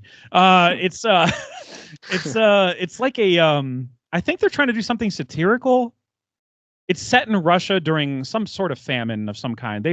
Historically speaking, they've had a lot of famine. So I don't know which one it is. They run really well over there. What are you talking about? They've done nothing wrong over there. Putin is a saint. Check the tapes. Yet. They would never put their people in danger. Continue. But this one's similar to Chasing the Unseen, kind of. Well, I guess it's more similar to Eva Tinction, which again, I hate that title. But where you're over the shoulder, third person, and you're trying to like just navigate your way around certain snowy environments to get from one area to another, and sometimes you have a companion. I feel like they're trying to do something satirical here, but in a way that is specific to Russians or wherever they made this game. Because I feel like the humor is kind of getting lost on me. Like there's a part where in the very beginning, you recover somebody who's injured and you are riding on a bike together to get to safety or something. And the music is like, and I'm like, what the fuck is this comedy? What is this? It was super weird and jarring. I just, again, I'm not saying flat out no to this. I just want to see more. I want to see more of the game. Like I'm very confused by the tone. As far as things that you guys already talked about, things you watched, like, yeah. Okay. I saw The Beekeeper with Jason Statham. I'm a beekeeper. It's fucking trash, dude. It's terrible. It's not good. Yeah, man. It wasn't like the subtitle something like "Vengeance has a sting" or something like that? Like, wasn't there like a? I feel like there was a. I feel this is one of those movies where I have a friend that genuinely, he's the only friend I know that saw this and loved it. He loved it so much, and I he know was a like, lot of people who really loved it. They're like, you just have to go in knowing it's a dumb movie, and I'm like, okay. I don't think the writers of the script knew it was dumb though. I think they were trying to genuinely write something serious, and it just comes off dumb. Expose the corruption, protect the hive. Yeah, protect the hive. And Jason Statham says that at least 16 times in the movie. I gotta protect the hive. It's just annoying. Here's the part about The Beekeeper. You can have a beekeeper, CIA, whatever, former CIA program where when the law can't do something, that's where the beekeepers come in. But why are they real beekeepers that keep bees? Do they have to do? I don't understand why they have to do that part of their job. It doesn't make sense. That's the part I can't wrap my brain around. I think someone made the poster for this before they bothered making the story. They liked the poster of him with the bees. And the yellow on black. They reverse engineered the poster into a movie. Probably. I did like the first 2 episodes of Halo Season 2. I did too. Already an improvement, I think, in compared to Season 1.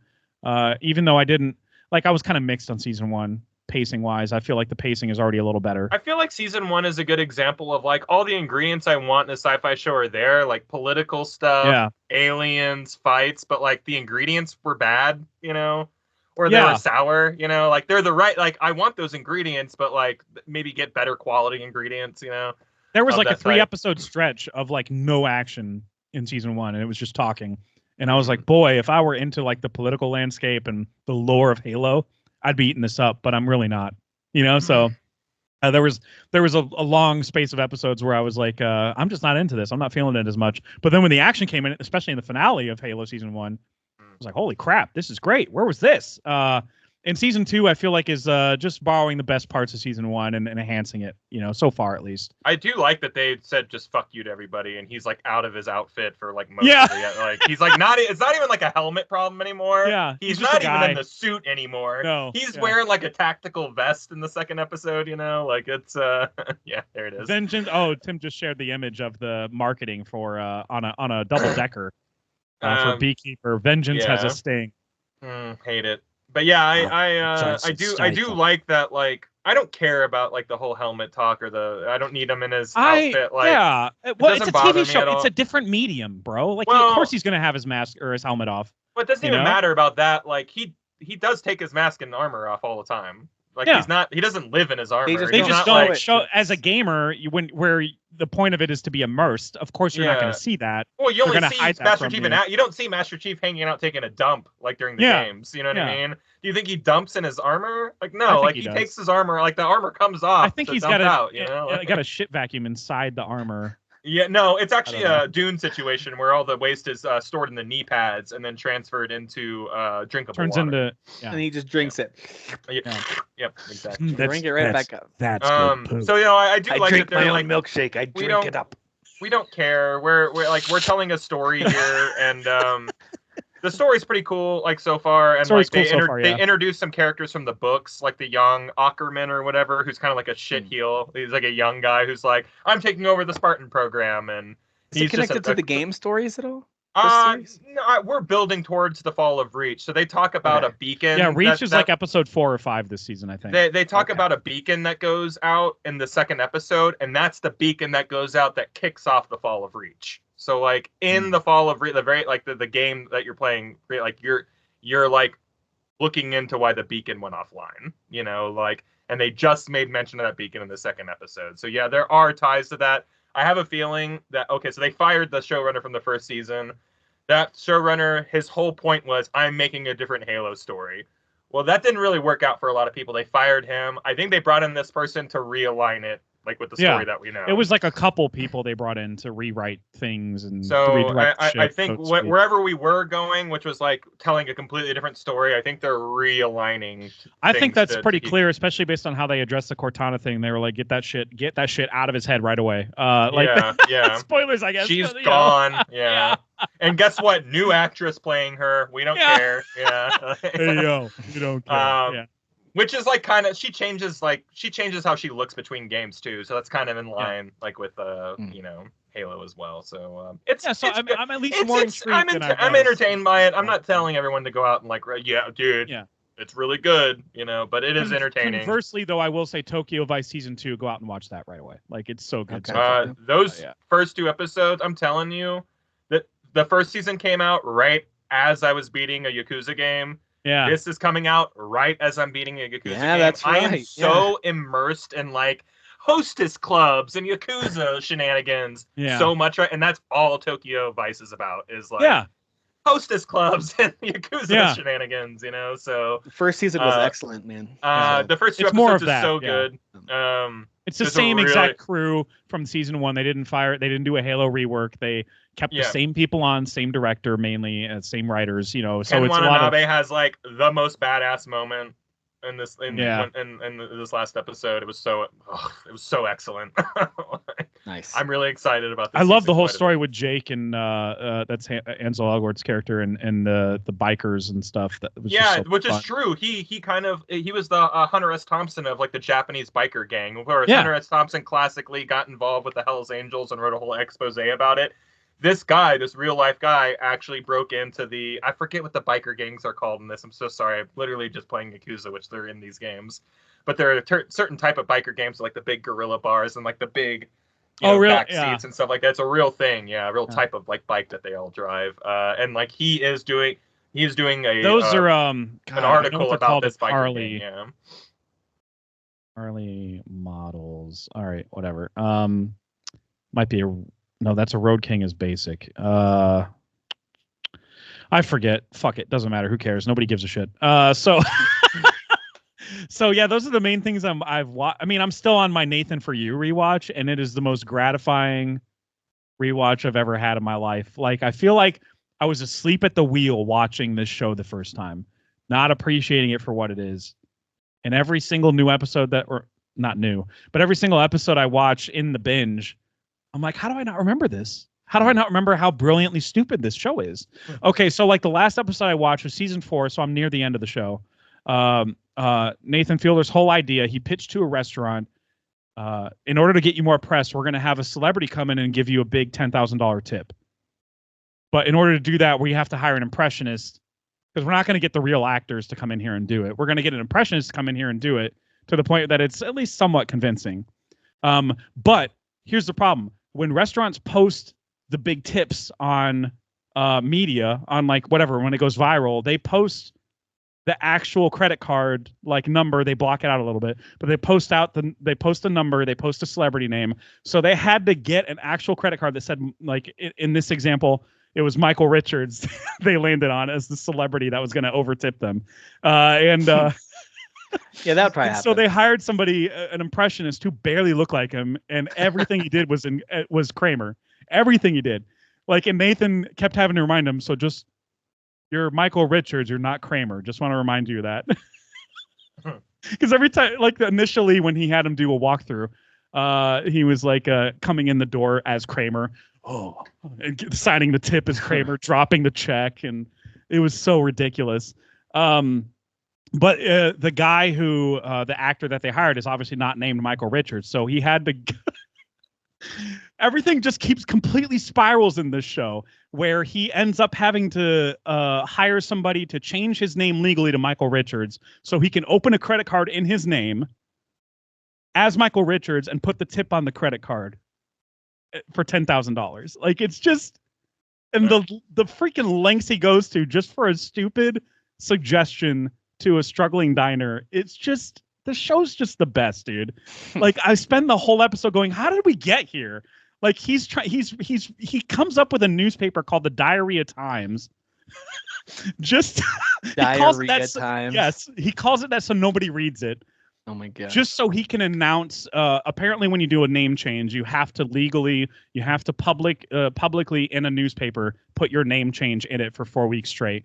So he invented a newspaper just to have a name change announcement in it that says this guy's named Michael Richards now, and he called it Diarrhea Times, and it's so stupid. I love this show so much, it hurts. Oh my god, man. Yeah, that was just one episode. Yeah, I can't recommend that show enough. Tim, you would really get a kick out of it. So I feel like some episodes would be like hit and miss. I don't know, but some, when they hit, you'll be like, okay, this is hilarious. Yeah, I know Kyle loves it because he's like yeah, I've seen it. Yeah, it's super good. Yeah, Nathan Fielder, rehearsal fan, all that stuff. Yeah, yeah, you guys have definitely talked about him before. That's one of the shows I remember you talking about. All right, it's fine. Yeah, it's on. I remember some of the stuff. Max, I think it's on Max right now.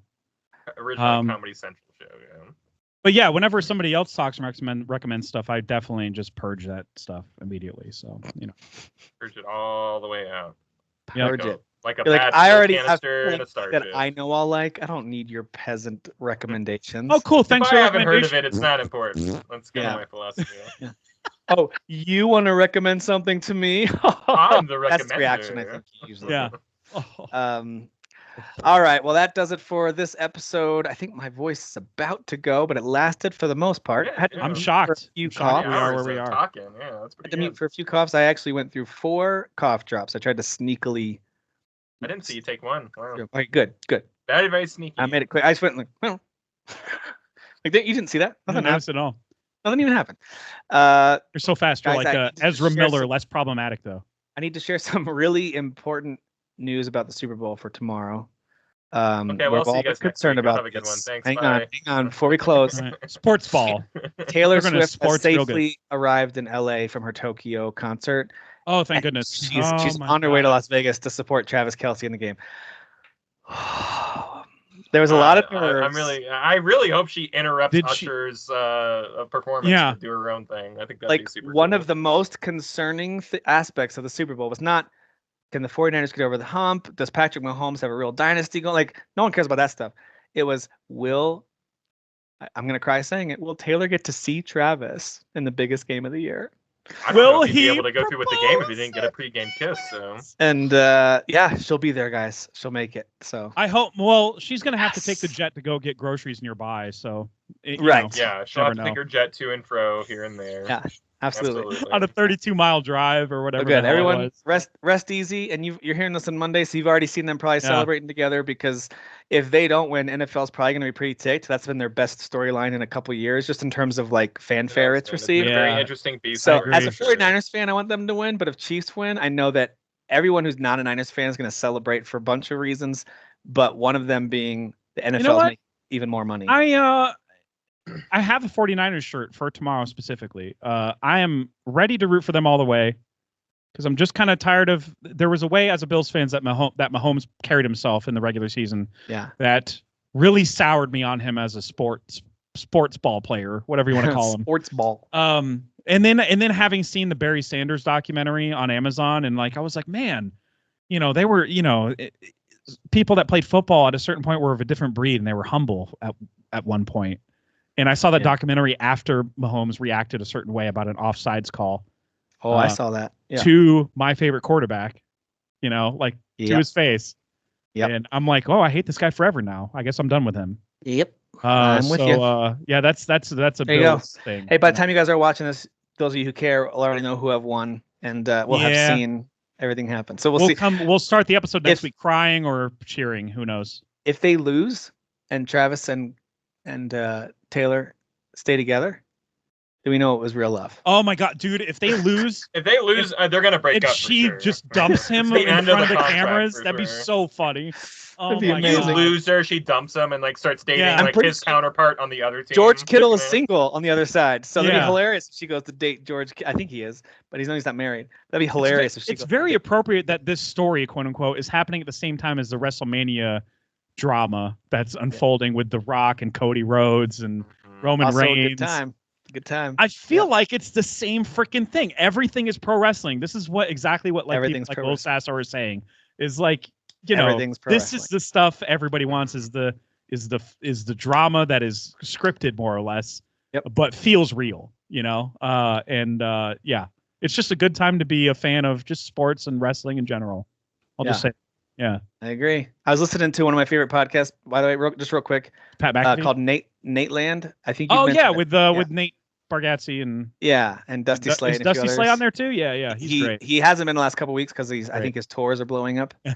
But anyway, they were talking about how much they wish the NFL were scripted like wrestling, because then they could do storylines like her getting proposed to at halftime by Travis Kelce and all that kind of stuff. But I mean, the storylines are already the there. ratings would be up so high. Yeah, exactly. Remember when that Cowboys guy was dating Jessica Simpson, and that was like the storyline for a while?